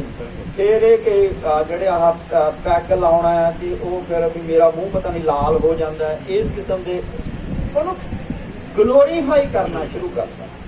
ਇੱਕ ਤਾਂ ਇਹ ਮਾੜਾ ਰੁਝਾਨ ਆਇਆ। ਦੂਜਾ ਜਿਹੜਾ ਗੱਲ ਇਹ ਸੀਗੀ ਇਹ ਨਵਾਂ ਸਿੰਥੈਟਿਕ ਨਸ਼ਾ ਆਇਆ ਕਿ ਜਿਹੜਾ ਬੰਦਿਆਂ ਦੀ ਬਹੁਤਿਆਂ ਦੀ ਮੌਤ ਦਾ ਕਾਰਨ ਬਣ ਗਿਆ। ਘੱਟੋ ਘੱਟ ਕਿਸਾਨ ਸੰਘਰਸ਼ ਨੇ ਇੱਕ ਗੱਲ ਸਪਸ਼ਟ ਕਰਤੀ ਕਿ ਪੰਜਾਬ ਦੇ ਵਿੱਚ ਨਸ਼ਾ ਹੈ, ਪਰ ਸਾਰਾ ਪੰਜਾਬ ਨਸ਼ੇੜੀ ਨਹੀਂ। ਜੇ ਸਾਰਾ ਪੰਜਾਬ ਨਸ਼ੇੜੀ ਹੁੰਦਾ ਤਾਂ ਨਾ ਫਿਰ ਉਹਨਾਂ ਨਸ਼ੇੜੀਆਂ ਨੇ ਬਾਰਡਰ ਟੱਪਣੇ ਸੀ, ਨਾ ਹੀ ਉੱਥੇ ਬਹਿਣੇ ਸੀ। ਅਜੇ ਵੀ ਮੈਂ ਬਹੁਤ ਸਾਰੇ ਥਾਂ ਤੇ ਬੋਲਦਾ, ਬਹੁਤ ਸਾਰੇ ਲੋਕ ਕਹਿੰਦੇ ਤੁਹਾਨੂੰ ਕੀ ਪਤਾ, ਉੱਥੇ ਵੀ ਜਿਹੜੇ ਉਹ ਟੈਂਪਰੇਰੀ ਘਰ ਬਣਾਏ ਆ ਉੱਥੇ ਵੀ ਬੈਠ ਕੇ ਪੀ ਲੈਂਦੇ ਹੋਣਗੇ। ਕਿੰਨੇ ਕੁ % ਪੀ ਲੈਂਦੇ ਹੋਣਗੇ? 1%, 2%, 10% ਪੀ ਲੈਂਦੇ ਹੋਣਗੇ। 90% ਬੰਦੇ ਉਹ ਨੇ ਜਿਹੜੇ ਇਸ ਗੱਲ ਦਾ ਨਸ਼ਾ ਪਾਲੀ ਬੈਠੇ ਆ ਕਿ ਅਸੀਂ ਇੱਕ ਹਕੂਮਤ ਨਾਲ ਟੱਕਰ ਲਈ ਹੋਈ ਹੈ ਤੇ ਉਸ ਟੱਕਰ 'ਚ ਸਾਡੀ ਕੋਈ ਕਮਜ਼ੋਰੀ ਬਾਹਰ ਨਾ ਆਵੇ। ਤੁਸੀਂ ਮਾ ਕੇ ਕਿਸਾਨ ਨੇਤਾ ਉਹਨਾਂ ਦੀ ਆਪਸ ਵਿੱਚ ਦੀ ਬਣਦੀ ਹੋਵੇ ਜਾਂ ਨਾ ਬਣਦੀ ਹੋਵੇ, ਪਰ ਤੁਸੀਂ ਜੋਗਿੰਦਰ ਸਿੰਘ ਅਗਰਾਹਾਂ ਦੀ ਜਾਂ ਬਲਵੀਰ ਰਾਜੇਵਾਲ ਦੇ ਕਦੇ ਲੈਕਚਰ ਸੁਣ ਕੇ ਵੇਖੋ, ਕਿੰਨੇ ਵਾਰੀ ਉਹ ਕਹਿੰਦੇ ਆ ਕਿ ਆਹ ਗਲਤੀ ਨਾ ਕਰਿਆ ਜੀ, ਆਹ ਗਲਤੀ ਨਾ ਕਰਿਆ ਜੀ। ਤੇ ਇਹ ਪੰਜਾਬ ਦੇ ਉੱਤੇ ਵੱਡਾ ਕਲੰਕ ਜਿਹੜਾ ਸੀਗਾ ਕਿ ਇਹ ਨਸ਼ੇੜੀ ਆ, ਇਹ ਕਿਸਾਨ ਸੰਘਰਸ਼ ਨੇ ਇਹ ਲਾਇਆ। ਦੂਜੀ ਜਿਹੜੀ ਗੱਲ ਸੀਗੀ ਕਿ ਪੰਜਾਬੀਆਂ ਦੇ ਵਿੱਚ ਲੜਨ ਦਾ ਮਾਦਾ ਖਤਮ ਹੋ ਗਿਆ। ਪੰਜਾਬੀ ਤਾਂ ਬਾਹਰ ਤੁਰੇ ਜਾਂਦੇ ਆ ਤੇ ਜਿਹੜਾ ਮਿਡਲ ਕਲਾਸ ਇੱਥੇ ਮੇਲਿਆਂ 'ਚ ਆ ਜਾਂਦਾ ਨਾ ਬੈਠਾ ਹੈ, ਇਹ ਕਹੂਗਾ ਕਿ ਹਾਂ ਤੁਰੇ ਜਾਂਦੇ ਆ। ਮੈਨੂੰ ਵੀ ਲੱਗਦਾ ਕਿ ਮੇਰੇ ਰਿਸ਼ਤੇਦਾਰ ਬਹੁਤ ਚਲੇ ਗਏ, ਤੁਰੇ ਹੀ ਜਾਂਦੇ ਆ। ਪਰ ਤੁਸੀਂ ਜੇ ਜਾਣੋ ਕੈਨੇਡਾ ਦੀ ਆਬਾਦੀ ਕਿੰਨੀ ਹੈ ਤੇ ਪੰਜਾਬ ਦੀ ਆਬਾਦੀ ਕਿੰਨੀ ਹੈ? ਕੀ ਸਾਰਾ ਪੰਜਾਬ ਕੈਨੇਡਾ ਚੱਲ ਜੂਗਾ? 3.25 ਕਰੋੜ ਬੰਦਿਆਂ ਨੂੰ, ਮਤਲਬ ਕਿ 3.25 ਕਰੋੜ ਤੋਂ ਘੱਟ ਆਬਾਦੀ ਵਾਲਾ ਦੇਸ਼ ਕਹਿ ਦੂਗਾ ਕਿ ਸਾਰੇ ਆ ਜਾਓ। ਆਸਟ੍ਰੇਲੀਆ ਸਾਰਿਆਂ ਨੂੰ ਸੰਭੋਲੂਗਾ? ਇਹ ਨਸ਼ੇ ਵਾਲਾ ਹਾਲ ਹੀ ਆ ਕਿ 5% ਚਲੇ ਜਾਣਗੇ, 10% ਚਲੇ ਜਾਣਗੇ, ਸਾਰਾ ਪੰਜਾਬ ਨਹੀਂ ਜਾ ਸਕਦਾ। ਉਹਨਾਂ ਨੂੰ ਇੱਥੇ ਹੀ ਸੰਘਰਸ਼ ਕਰਨਾ ਪੈਣਾ, ਨਹੀਂ ਜਾ ਸਕਦਾ ਹੈਗਾ। ਇਹ ਐਵੇਂ ਵਹਿਮ ਹੈਗਾ ਕਿ ਗਲਤ ਗੱਲ ਪ੍ਰਚਾਰੀ ਜਾ ਰਹੀ ਹੈ ਕਿ ਪੰਜਾਬ ਬਾਹਰ ਚਲਿਆ ਗਿਆ। ਬਹੁਤ ਵਾਰੀ ਲੋਕ ਪੁੱਛਦੇ ਆ ਕਿ ਕਾਲਜ ਤਾਂ ਹੁਣ ਖਾਲੀ ਹੋ ਗਏ ਹੋਣੇ ਆ ਤੇ ਕਾਲਜਾਂ 'ਚ ਐਡਮਿਸ਼ਨ ਨਹੀਂ ਮਿਲਦੀ ਜੀ। ਉਹ ਭਾਈ ਜਨਤਾ ਬਹੁਤ ਆ, ਇੰਨੀ ਜਨਤਾ ਨੂੰ ਕੋਈ ਦੇਸ਼ ਨਹੀਂ ਚੱਲਣ ਲੱਗਿਆ ਹੈਗਾ, ਕੋਈ ਦੇਸ਼ ਨਹੀਂ ਚੱਲਣ ਲੱਗਿਆ। ਨਾ ਆਸਟ੍ਰੇਲੀਆ ਚੱਲੇ, ਨਾ ਨਿਊਜ਼ੀਲੈਂਡ ਚੱਲੇ ਤੇ ਨਾ ਅਮਰੀਕਾ ਤਾਂ ਪਹਿਲੇ ਨਹੀਂ ਵੜਨ ਦਿੰਦਾ ਗਾ, ਨਾ ਹੀ ਮੈਂ ਕਿ ਕੈਨੇਡਾ ਚੱਲੇ। ਉਹ ਕੈਨੇਡਾ ਦਾ ਖੁੱਲਾ ਜਿਹਾ ਥਾਂ, ਬਰਫਾਂ ਜੀਆਂ ਪਈਆਂ ਵੀ, ਉਹਨੂੰ ਲੱਗਿਆ ਕਿ ਚਲੋ ਇੱਥੇ ਥੋੜਾ ਜਿਹਾ ਬਸੋਂ ਹੋ ਜਾਏ, ਇਸ ਕਰਕੇ 5 ਸਾਲ 10 ਸਾਲ ਹੋਰ ਇਹ ਖੁੱਲ ਦੇਣਗੇ। ਬਾਹਲਾ ਨਹੀਂ, ਪੰਜਾਬੀਆਂ ਨੂੰ ਇੱਥੇ ਹੀ ਲੜਨਾ ਹੈ ਤੇ ਉਹਨਾਂ ਨੇ ਲੜਨਾ ਸ਼ੁਰੂ ਕਰਨਾ। ਇਹ ਜਿਹੜੀ ਗੱਲ ਹੈਗੀ ਆ ਕਿ ਸੰਘਰਸ਼ ਦਾ ਮਾਦਾ ਖਤਮ ਹੋ ਗਿਆ। ਮੈਂ ਕਿ ਹੁਣ ਇਹ ਕਿ ਲੰਮਾ ਸਮਾਂ ਲੜਨ ਵਾਲੀ ਜਿਹੜੀ ਗੱਲ ਹੈਗੀ ਆ ਵੀ ਉਹ ਨਹੀਂ ਰਹੀ। ਕਿਸੇ ਸਮੇਂ ਐਮਰਜੈਂਸੀ ਨੂੰ ਵੱਖ-ਵੱਖ ਢੰਗਾਂ ਨਾਲ ਪੰਜਾਬ 'ਚੋਂ ਹੀ ਚੁਣੌਤੀ ਦਿੱਤੀ। ਉਦੋਂ ਦੇ ਅਕਾਲੀ ਦਲ ਨੇ ਚਾਹੇ ਇਹਦਾ ਵਿਰੋਧ ਕੀਤਾ, ਚਾਹੇ ਉਸ ਸਮੇਂ ਦੀ ਕਮਿਊਨਿਸਟ ਲਹਿਰ ਨੇ, ਕਾਮਰੇਡਾਂ ਨੇ ਵਿਰੋਧ ਕੀਤਾ, ਗ੍ਰਿਫਤਾਰੀਆਂ ਦਿੱਤੀਆਂ। ਉਹ ਇੱਕ ਦੌਰ ਸੀ। ਉਸ ਤੋਂ ਬਾਅਦ ਵੀ ਹੁਣ ਵੀ ਇਹ ਜਿਹੜਾ ਇੰਨਾ ਲੰਮਾ ਸਮਾਂ ਚੱਲਣਾ ਹੈ, ਇਸ ਦੇ ਲੰਮਾ ਸਮਾਂ ਚੱਲਣ ਪਿੱਛੇ ਵੀ ਇੱਕ ਕਾਰਨ ਹੈ। ਇਹ ਇੰਨਾ ਲੰਮਾ ਅੰਦੋਲਨ ਨਾ ਮਜ਼ਦੂਰ ਕਰ ਸਕਦਾ, ਨਾ ਮੁਲਾਜ਼ਮ ਕਰ ਸਕਦਾ। ਮਜ਼ਦੂਰ ਇਸ ਕਰਕੇ ਨਹੀਂ ਕਰ ਸਕਦਾ ਕਿ ਉਹਨੇ ਜੋ ਕਮਾਉਣਾ ਉਹ ਸ਼ਾਮ ਨੂੰ ਖਾਣਾ ਹੈ। ਜੇ 1 ਦਿਨ ਰੁਕ ਗਿਆ, 2 ਦਿਨ ਰੁਕ ਗਿਆ, ਹੱਦ 5 ਦਿਨ ਰੁਕ ਗਿਆ, 10 ਦਿਨ ਰੁਕ ਗਿਆ, ਉਹਦੇ 'ਚ ਕੈਪੈਸਿਟੀ ਨਹੀਂ ਹੁੰਦੀ। ਇਹ ਕੋਈ ਮਾੜੀ ਗੱਲ ਨਹੀਂ ਕੈਪੈਸਿਟੀ ਬਸ ਉਹਦੀ। ਉਹ ਆਰ ਜਾਂ ਪਾਰ ਦੀ ਲੜਾਈ ਲੜ ਸਕਦਾ, ਉਦੋਂ ਕੁਝ ਦਿਨਾਂ 'ਚ ਹੀ ਲੜ ਸਕਦਾ, ਲੰਬਾ ਸਮਾਂ ਨਹੀਂ ਲੜ ਸਕਦਾ। ਜਿਹੜਾ ਤਨਖਾਹਦਾਰ ਮੁਲਾਜ਼ਮ ਆ, ਉਹਦੀ ਜੇ ਤਨਖਾਹ ਬੰਦ ਕਰ ਦਿਓ, ਦੂਰ ਬਦਲੀ ਕਰ ਦਿਓ, ਇਹਦੇ ਨਾਲ ਹੀ ਜਿਹੜਾ ਬਹੁਤਾ ਭਾਈਚਾਰਾ ਉਹ ਤਾਂ ਕੰਬਣ ਲੱਗ ਪੈਂਦਾ ਕਿਉਂਕਿ ਬਦਲੀ ਕਰਦੀ। ਪਰ ਜਿਹੜਾ ਕਿਸਾਨ ਆ ਉਹ ਲੰਮੀ ਲੜਾਈ ਲੜ ਸਕਦਾ। ਉਹ ਲੰਮੀ ਲੜਾਈ ਲੜਨ ਦਾ ਕਾਰਨ ਉਹਦਾ ਇਹ ਆ ਕਿ ਜਿੱਦਣ ਬੀਜ ਬੀਜਦਾ 6 ਮਹੀਨਿਆਂ ਦੀ, ਤਾਂ ਉਦਣ ਉਹ ਮਨ 'ਚ ਇਹ ਧਾਰ ਕੇ ਹੀ ਸੋਚਦਾ ਕਿ 6 ਮਹੀਨਿਆਂ ਬਾਅਦ ਇਹਦਾ ਕੁਝ ਨਿਕਲੂਗਾ। ਉਦਣ ਤਾਂ ਨਹੀਂ ਨਿਕਲਣਾ। ਤੇ ਇਹ ਵੀ ਉਹਨੂੰ ਪਤਾ ਹੈ ਕਿ ਜਿਹੜੀ ਮੈਂ ਕਣਕ ਰੱਖਣੀ ਆ ਉਹ ਸਾਲ ਸਾਂਭ ਕੇ ਰੱਖਣੀ ਆ, ਸਾਲ ਬਾਅਦ ਦੁਬਾਰਾ ਬੀਜਣਾ। ਤਾਂ ਸਾਲ ਦੀ ਪਲੈਨਿੰਗ ਤਾਂ ਉਹਦੀ ਮਾਨਸਿਕਤਾ ਦੇ ਵਿੱਚ ਨਾ ਸਹਿਜ ਹੀ ਨਹੀਂ, ਤੇ 6 ਮਹੀਨੇ ਫੜ ਡਿੱਕਣ ਦੀ ਵੀ ਗੱਲ ਹੁੰਦੀ। ਤੇ ਇਸ ਕਰਕੇ ਇਹ ਜਿਹੜਾ ਅੰਦੋਲਨ ਆ, ਇਹ ਅੰਦੋਲਨ ਇੰਨਾ ਲੰਮਾ ਸਮਾਂ ਚੱਲ ਗਿਆ, ਇਹ ਪੈਰ ਗੱਡ ਕੇ ਖੜਾ ਹੈਗਾ, ਇਹ ਅੱਗੇ ਨੂੰ ਵਧ ਰਿਹਾ ਹੈਗਾ। ਪਰ ਕਿੰਨੀ ਦੇਰ ਚੱਲੂਗਾ, ਇਹਦੇ ਸਿੱਟੇ ਕੀ ਹੋਣਗੇ, ਇਹ ਬਾਤ ਡਾਕਟਰ ਸਾਹਿਬ ਜਿਹੜਾ ਸੈਂਟਰ ਹੈ ਉਹ ਹਮੇਸ਼ਾ ਹੀ ਆਪਾਂ ਆਮ ਸੱਥ 'ਚ ਵੀ ਜਾ ਕੇ ਜੇ ਗੱਲ ਕਰੀਏ ਤਾਂ ਉੱਥੇ ਵੀ ਲੋਕ ਕਹਿੰਦੇ ਵੀ ਸੈਂਟਰ ਸਾਡੇ ਨਾਲ ਹਮੇਸ਼ਾ ਧੱਕਾ ਕਰਦਾ ਹੈ, ਔਰ ਇਹ ਗੱਲ ਸੱਚ ਵੀ ਹੈ ਕਿ ਸੈਂਟਰ ਨੇ ਹਮੇਸ਼ਾ ਹੀ ਜਿਹੜਾ ਉਹ ਪੰਜਾਬ ਦੇ ਨਾਲ ਧੱਕਾ ਕੀਤਾ ਹੈ। ਤੇ ਮੈਨੂੰ ਤਾਂ ਐਂ ਲੱਗਦਾ ਵੀ ਜਿਹੜੀਆਂ ਸਟੇਟ ਦੀਆਂ ਸਰਕਾਰਾਂ ਨੇ ਉਹ ਵੀ ਬਹੁਤੀਆਂ ਜ਼ਿਆਦਾ ਕਿਸਾਨਾਂ ਦੇ ਫਾਇਦੇ ਵਾਸਤੇ, ਉਹ ਵੋਟਾਂ ਦੇ ਫਾਇਦੇ ਵਾਸਤੇ ਤਾਂ ਕੁਝ ਕਰਦੀਆਂ ਹੋਣਗੀਆਂ, ਕਿ ਕਿਸਾਨਾਂ ਦੇ ਫਾਇਦੇ ਵਾਸਤੇ ਜਾਂ ਸੰਘਰਸ਼ ਨੂੰ ਜਿਹੜਾ ਉਹ ਇੱਕ ਰੂਪ ਦੇਣ ਵਾਸਤੇ ਜਾਂ ਸੰਘਰਸ਼ ਨੂੰ ਜਿਹੜਾ ਖਤਮ ਕਰਨ ਵਾਸਤੇ, ਜਿਹੜੇ ਨਵੇਂ ਬਿੱਲ ਜਿਹੜੇ ਉਹ ਖਤਮ ਕਰਨ ਵਾਸਤੇ ਇਹ ਜਿਹੜਾ ਕੋਈ ਬਹੁਤਾ ਜ਼ਿਆਦਾ ਯੋਗਦਾਨ ਤੁਹਾਨੂੰ ਲੱਗਦਾ ਪਾਉਂਦੀਆਂ ਕਿ ਨਹੀਂ ਪਾਉਂਦੀਆਂ, ਕਿ ਸੈਂਟਰ ਵਾਕਈ ਸਾਡੇ ਨਾਲ ਹਮੇਸ਼ਾ ਤੋਂ ਧੱਕਾ ਕਰਦਾ ਹੈ? ਸੈਂਟਰ ਤਾਂ ਚਲੋ ਧੱਕਾ ਕਰਦਾ ਹੀ ਕਰਦਾ ਹੈ। ਆਪਾਂ ਜਦੋਂ ਇਹਦੀ ਕਾਢ ਨਿਕਲ ਆਈ ਨਾ ਗਲੋਬ ਦੀ, ਆਹ ਦਫ਼ਤਰਾਂ ਜਾਂ ਪਿਆ ਦਾ ਗੋਲ ਜਿਹਾ ਘੁੰਮਣ ਵਾਲਾ ਗਲੋਬ, ਜਦੋਂ ਇਹ ਪਤਾ ਲੱਗ ਗਿਆ ਕਿ ਐਡੀ ਕੁ ਦੁਨੀਆ ਹੈਗੀ ਆ, ਉਦੋਂ ਤੋਂ ਹੀ ਜਿਹੜਾ ਸ਼ਕਤੀਸ਼ਾਲੀ ਰਾਜ ਸੀ, ਸ਼ਕਤੀਸ਼ਾਲੀ ਬੰਦੇ ਸੀ, ਉਹਨਾਂ ਦੇ ਮਨਾਂ ਵਿੱਚ ਹਮੇਸ਼ਾ ਹੀ ਇਹ ਰਹਿੰਦਾ ਕਿ ਜੇ ਸਾਰੇ ਉੱਤੇ ਮੇਰਾ ਹੀ ਕਬਜ਼ਾ ਹੋਵੇ। ਤੇ ਦੁਨੀਆ ਦੇ ਵਿੱਚ ਮੈਂ ਕਿ ਲੰਮਾ ਸਮਾਂ ਇੰਗਲੈਂਡ, ਗੋਰੇ, ਬ੍ਰਿਟਿਸ਼ਰ, ਉਹਨਾਂ ਨੇ ਕੋਸ਼ਿਸ਼ ਕੀਤੀ ਕਿ ਸਾਰੀ ਦੁਨੀਆ ਨੂੰ ਅਸੀਂ ਕਾਬੂ ਕਰੀਏ, ਸੋ ਸਾਰਿਆਂ ਨਾਲ ਹੀ ਧੱਕਾ ਕਰਦਾ ਰਿਹਾ। ਉਸ ਤੋਂ ਬਾਅਦ ਇਹ ਉਹਨਾਂ ਦੀ ਆਪਸੀ ਲੜਾਈ ਸੀਗੀ ਫ੍ਰੈਂਚ ਵਾਲਿਆਂ ਨਾਲ, ਤਾਂ ਕੁਛ ਦੁਨੀਆ ਦੀ ਧਰਤੀ ਤੇ ਫ੍ਰੈਂਚ ਨੇ ਕਬਜ਼ਾ ਕਰ ਲਿਆ ਸੀਗਾ ਤੇ ਕੁਛ ਤੇ ਮਾਕੇ ਨੇ ਉਹਨਾਂ ਦਾ। ਹੌਲੀ ਹੌਲੀ ਲੋਕ ਉੱਠੇ ਤੇ ਉੱਥੋਂ ਬਾਅਦ ਵੀ ਨਹੀਂ ਫਿਰ ਹੋਇਆ। ਅਮਰੀਕਾ ਨੇ ਕਿਹਾ ਕਿ ਸਾਰੀ ਦੁਨੀਆ ਜਿਹੜੀ ਆ ਉਹ ਮੈਂ ਹੀ ਉਹਦੇ ਤੇ ਰਾਜ ਕਰਨਾ। ਇਹ ਜਿਹੜੀ ਪ੍ਰਵਿਰਤੀ ਆ ਕਿ ਜਿਹਦੇ ਕੋਲੇ ਤਾਕਤ ਇਕੱਠੀ ਹੋ ਜਾਂਦੀ ਆ, ਜਿਹਦੇ ਕੋਲੇ ਪੈਸਾ ਇਕੱਠਾ ਹੋ ਜਾਂਦਾ, ਜਿਹਦੇ ਕੋਲੇ ਫੌਜ ਇਕੱਠੀ ਹੋ ਜਾਂਦੀ ਆ, ਉਹਦੇ ਮਨ 'ਚ ਸੁਧਾਰਨ ਦਾ ਉੱਥੇ ਦਾ ਜਿਹੜਾ ਪਰਛਾਵਾਂ ਹੈ ਉਹ ਸੈਂਟਰ 'ਚ ਵੀ ਆ ਕਿ ਸੈਂਟਰ ਕਹਿੰਦਾ ਕਿ ਮੈਂ ਤਕੜਾ ਹਾਂ ਤੇ ਹੋਰ ਤਕੜਾ ਹੋਵਾਂ। ਉਸ ਤਕੜੇ ਹੋਣ ਤੋਂ ਜਿਹੜਾ ਪਿਛਲੇ ਸਮੇਂ ਦੇ ਵਿੱਚ ਇਹ ਕੀਤਾ ਹੈ ਕਿ ਪਹਿਲੀ ਗੱਲ ਤੇ ਇਹ ਕਿ ਜਿਹੜੇ ਰਾਜਾਂ ਦੇ ਅਧਿਕਾਰ ਸੀਗੇ ਉਹਨਾਂ ਤੇ ਲਗਾਤਾਰ ਇਨਕਰੋਚਮੈਂਟ ਹੋਈ।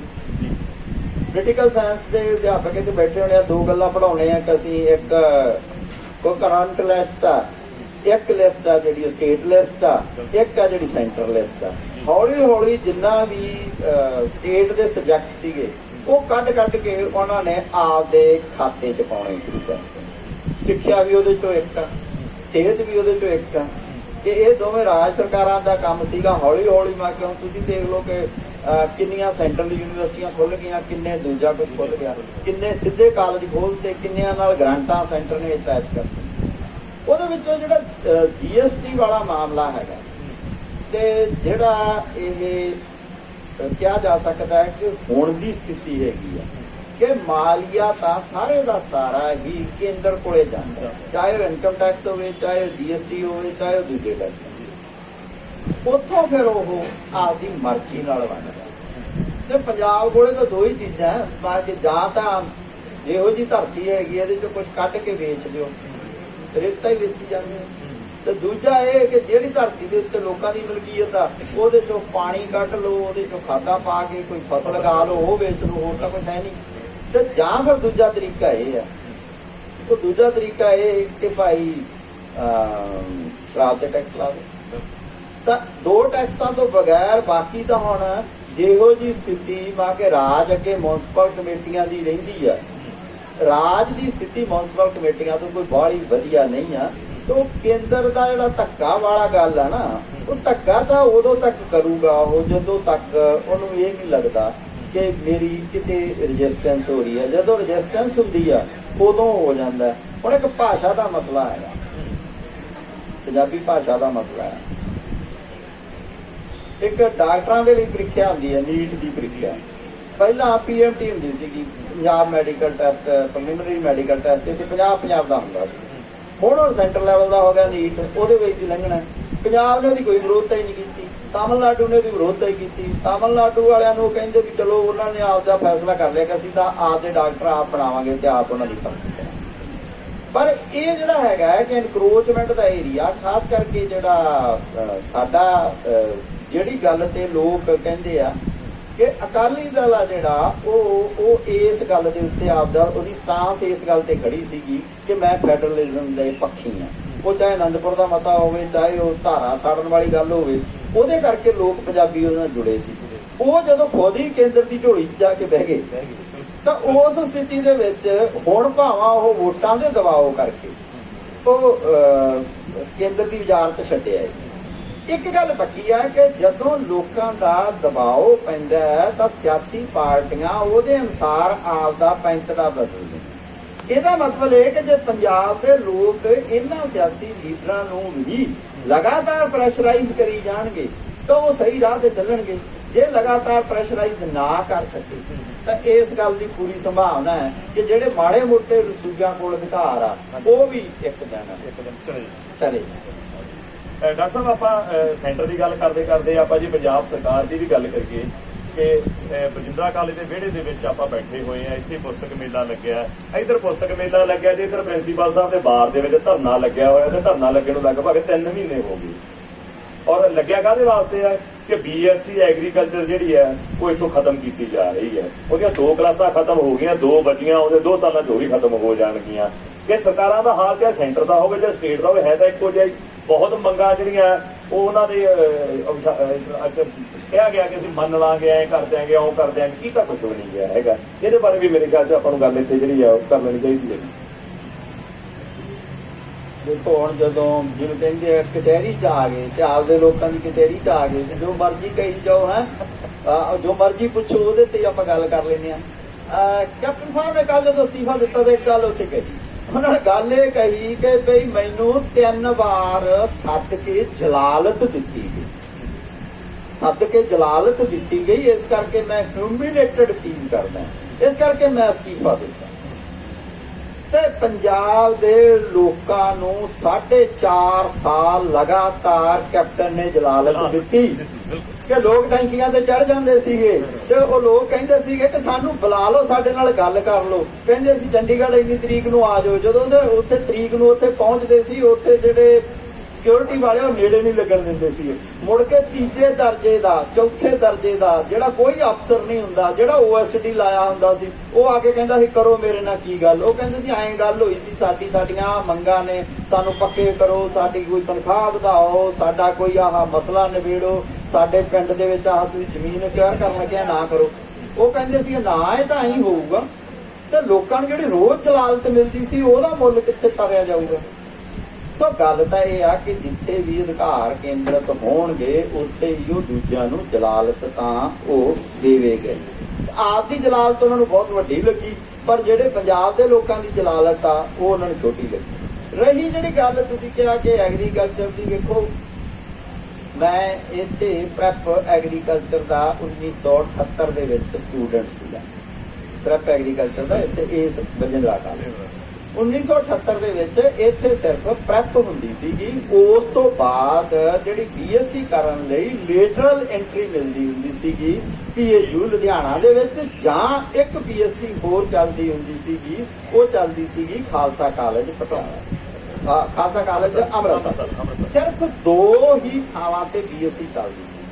ਪਹਿਲਾਂ ਤਾਂ ਇੱਥੇ ਇਹ ਗੱਲ ਹੀ ਵਿਚਾਰਨ ਵਾਲੀ ਆ ਜਾਂ ਸੋਚਣ ਵਾਲੀ ਆ ਕਿ ਪੰਜਾਬ ਆ ਜਿਹੜਾ ਉਹ ਹੁਣ ਵੀ ਯਾਨੀ ਕਿ 54-55% ਲੋਕ ਸਿੱਧੇ ਤੌਰ ਤੇ ਖੇਤੀ ਤੇ ਆਸ਼ਰਿਤ ਆ। ਉਸ ਸਮੇਂ ਤਾਂ 70 ਜਾਂ 80% ਲੋਕ ਸੀ, ਪਰ ਸਾਰੇ ਯਾਨੀ ਕਿ ਪੰਜਾਬ ਦੇ ਵਿੱਚ ਸਿਰਫ 2 ਥਾਵਾਂ ਤੇ ਖੇਤੀਬਾੜੀ ਦੀ ਪੜ੍ਹਾਈ ਕਰਾਈ ਜਾਂਦੀ। ਇਹ ਇੱਥੋਂ ਹੀ ਪਤਾ ਲੱਗਦਾ ਹੈ ਕਿ ਸਰਕਾਰ ਦੀਆਂ ਪ੍ਰਾਇੋਰਟੀ ਕੀ ਸੀ। ਉਹ ਇਹ ਨਹੀਂ ਸੀ ਚਾਹੁੰਦੀ ਕਿ ਪੰਜਾਬ ਦੇ ਜਿਹੜੇ ਲੋਕ ਆ ਉਹ ਨਵੇਂ ਢੰਗਾਂ ਨਾਲ, ਚੰਗੇ ਢੰਗਾਂ ਨਾਲ ਖੇਤੀ ਕਰ ਸਕਣ ਜਾਂ ਖੇਤੀ ਕਰਨ।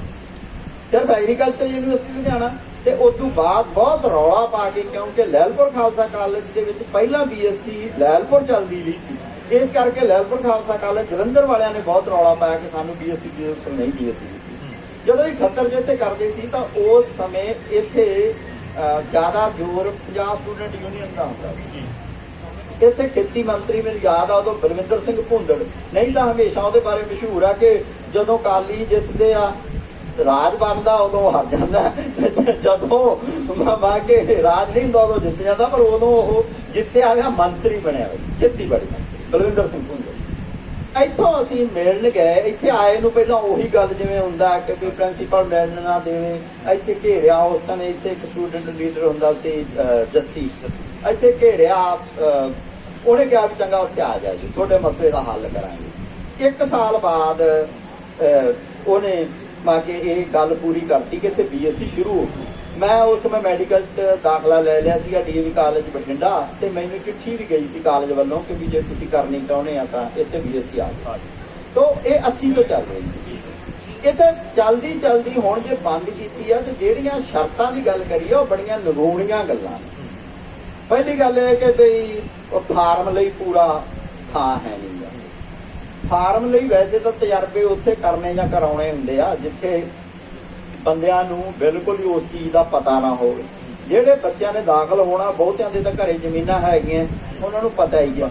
ਜੇ ਚਲੋ ਕੋਈ ਤਕਨੀਕੀ ਨੁਕਤਾ ਹੈ ਤਾਂ ਫਰੀਦਕੋਟ ਦੇ ਵਿੱਚ ਆਲੇ ਦੁਆਲੇ ਬਥੇਰੇ ਥਾਵਾਂ ਦੇ ਉੱਤੇ ਜ਼ਮੀਨ ਪਈ ਆ ਜਿਹੜੀ ਐਗਰੀਕਲਚਰ ਡਿਪਾਰਟਮੈਂਟ ਕੋਲੇ ਆ, ਜਾਂ PAU ਦੇ ਫਾਰਮ ਨੇ। ਉਹਨਾਂ ਫਾਰਮਾਂ ਦੇ ਵਿੱਚੋਂ ਉਹ ਜ਼ਮੀਨ ਨਾ ਕੀਤੀ ਜਾ ਸਕਦੀ ਹੈ। ਦੂਜੀ ਗੱਲ ਰਹੀ ਕਿ ਅਧਿਆਪਕ ਨਹੀਂ ਆ, ਤੇ ਅਧਿਆਪਕ ਭਰਤੀ ਕਿਹਨੇ ਕਰਨੀ ਹੈ? ਸਰਕਾਰ ਨੇ ਭਰਤੀ ਕਰਨੀ ਹੈ, ਕਰੇ ਭਰਤੀ। ਇਹ ਤਾਂ ਵੱਡੀ ਡਿਮਾਂਡ ਹੈਗੀ ਆ ਕਿ ਇੰਨੇ ਬੱਚੇ ਆ ਜਿਹੜੇ ਉਹ BSc MSc ਕਰਕੇ PhD ਕਰਕੇ ਐਗਰੀਕਲਚਰ ਦੀ ਇੱਕ ਇਹਦੇ ਚ ਕ੍ਰਾਸ ਰੈਫਰੈਂਸ ਆ ਗਿਆ। ਇੱਕ ਚੁਟਕਲਾ ਹੈ ਕਿ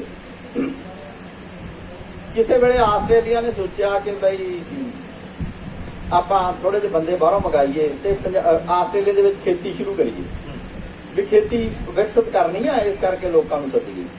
ਤੇ ਉਹਨਾਂ ਨੇ ਕਿਹਾ ਕਿ ਵੀ ਪੰਜਾਬ ਦੇ ਵਿੱਚੋਂ BSc ਆ ਜਿਹੜੇ ਉਹਨਾਂ ਨੂੰ ਬੁਲਾ ਲਓ। ਉਹ ਕਹਿੰਦੇ ਕਿ ਵੀ ਜਦੋਂ ਵੀ ਕੋਈ ਗੋਰਾ ਬੈਠਦਾ ਟੈਕਸੀ ਤੋਂ ਪੁੱਛਦਾ ਕਿ are you BSc in agriculture, ਕਹਿੰਦਾ ਯੈਸ। ਤਾਂ ਉਹ ਕਹਿੰਦੇ ਵੀ ਆਸਟ੍ਰੇਲੀਆ 'ਚ ਮਜ਼ਾਕ ਚੱਲ ਪਿਆ ਸੀ ਕਿ ਜਿਹੜਾ ਡਰਾਈਵਿੰਗ ਲਾਇਸੈਂਸ ਆ ਉਹਨੂੰ ਇੰਡੀਆ 'ਚ BSc ਐਗਰੀਕਲਚਰ ਕਹਿੰਦੇ ਆ। ਗੱਲ ਇਹ ਹੋਈ ਕਿ ਬੰਦਿਆਂ ਦਾ ਕਿਤੇ ਨਿਕਾਸ ਹੀ ਨਹੀਂ, ਬੰਦੇ ਤਾਂ ਬਥੇਰੇ ਤੁਰੇ ਫਿਰਦੇ ਆ। ਉਹ ਫਿਰ ਵਿਦੇਸ਼ਾਂ 'ਚ ਜਾ ਕੇ ਹੋਰ ਕੰਮ ਕਰਦੇ ਆ। ਇਸ ਐਗਰੀਕਲਚਰ ਦੀ ਜਿਹਨੂੰ ਕਹਿੰਦੇ ਪ੍ਰੋਫੈਸ਼ਨਲ ਡਿਗਰੀ ਲੈ ਕੇ ਉਹ ਜਾ ਕੇ ਹੋਰ ਕੰਮ ਕਰਦੇ, ਭਰਤੀ ਕਰ ਲੈ। ਤਾਂ ਦੋ ਹੀ ਗੱਲਾਂ ਕਿ ਇੱਕ ਜ਼ਮੀਨ ਦਾ ਤੇ ਇੱਕ ਇਹਦਾ ਅਧਿਆਪਕਾਂ ਦਾ। ਅਧਿਆਪਕ ਸਰਕਾਰ ਨੇ ਭਰਤੀ ਕਰਨੇ, ਜ਼ਮੀਨ ਸਰਕਾਰ ਨੇ ਦੇਣੀ ਆ, ਉਹ ਦੇ ਦੇ ਤੇ ਦੇਵੇ ਤੇ ਇਹਨੂੰ ਸ਼ੁਰੂ ਕਰੇ।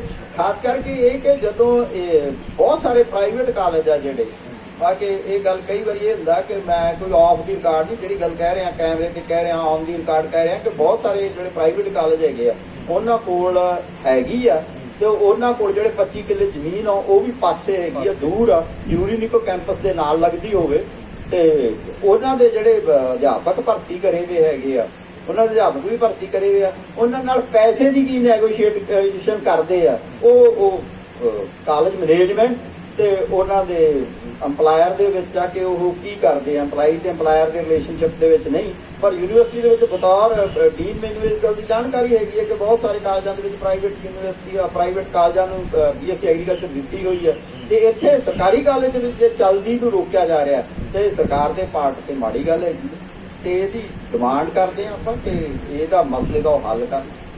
ਬਿਲਕੁਲ ਜੀ, ਇਹ ਮਸਲੇ ਦਾ ਹੱਲ ਹਰ ਹਾਲਤ ਹੋਣਾ ਚਾਹੀਦਾ। ਸਾਡੇ ਸ਼ਹਿਰ ਨਿਵਾਸੀਆਂ ਨੂੰ ਵੀ ਸ਼ਾਇਦ ਇਸ ਗੱਲ ਦਾ ਨਾ ਪਤਾ ਹੋਵੇ, ਮੈਂ ਦੁਬਾਰਾ ਦੱਸ ਦੇਵਾਂ ਕਿ ਪਿਛਲੇ 3 ਮਹੀਨਿਆਂ ਤੋਂ BSc ਐਗਰੀਕਲਚਰ ਦੇ ਵਿਦਿਆਰਥੀ ਬਜਿੰਦਰਾ ਕਾਲਜ ਫਰੀਦਕੋਟ ਦੇ ਵਿੱਚ ਭੁੱਖ ਹੜਤਾਲ ਕਰ ਰਹੇ ਨੇ। ਔਰ ਉਹ ਭੁੱਖ ਹੜਤਾਲ ਮਾਪਿਆਂ ਨੇ ਹੜਤਾਲ ਕੀਤੀ ਹੋਈ ਆ, ਉਹਨਾਂ ਨੇ ਧਰਨਾ ਲਾਇਆ ਹੋਇਆ ਤੇ ਲਗਭਗ ਪਿਛਲੇ 10-12 ਦਿਨ ਤੋਂ ਭੁੱਖ ਹੜਤਾਲ ਕਰ ਰਹੇ ਨੇ। ਤਾਂ ਤੁਸੀਂ ਦੇਖੋ ਕਿ ਹਜੇ ਤੱਕ ਵੀ ਕੋਈ ਸੁਣਵਾਈ ਨਹੀਂ ਹੈਗੀ। ਆਪਾਂ ਰੌਲਾ ਇਹ ਵੀ ਪਾ ਦਿੰਦੇ ਆ ਵੀ ਸੈਂਟਰ ਨਹੀਂ ਮੰਨਦੀ। ਇਹ ਤਾਂ ਸਟੇਟ ਦੇ ਮੰਨਣ ਵਾਲੀ ਗੱਲ ਆ। 15 ਏਕੜ ਡਾਕਟਰ ਸਾਹਿਬ ਸਾਡੇ ਕੋਲ ਜ਼ਮੀਨ ਫਾਰਮ ਹੈਗਾ ਵੀ ਬਜਿੰਦਰਾ ਕਾਲਜ ਕੋਲੇ, ਉਹ 15 ਏਕੜ ਬਹੁਤ ਹੁੰਦਾ ਮੈਨੂੰ ਲੱਗਦਾ ਤਜਰਬੇ ਕਰਨ ਵਾਸਤੇ। ਤਾਂ ਇਸ ਕਰਕੇ ਡਾਕਟਰ ਸਾਹਿਬ ਜਿਹੜਾ ਕਿਸਾਨ ਸੰਘਰਸ਼ ਤੇ ਆਰਥਿਕਤਾ ਦੇ ਬਾਰੇ ਜ਼ਰੂਰ ਜਿਹੜੀ ਹੈ ਗੱਲ ਆਪਾਂ ਨੂੰ ਕਰਨੀ ਚਾਹੀਦੀ ਹੈ। ਕਿਸਾਨ ਸੰਘਰਸ਼ ਤੇ ਆਰਥਿਕਤਾ,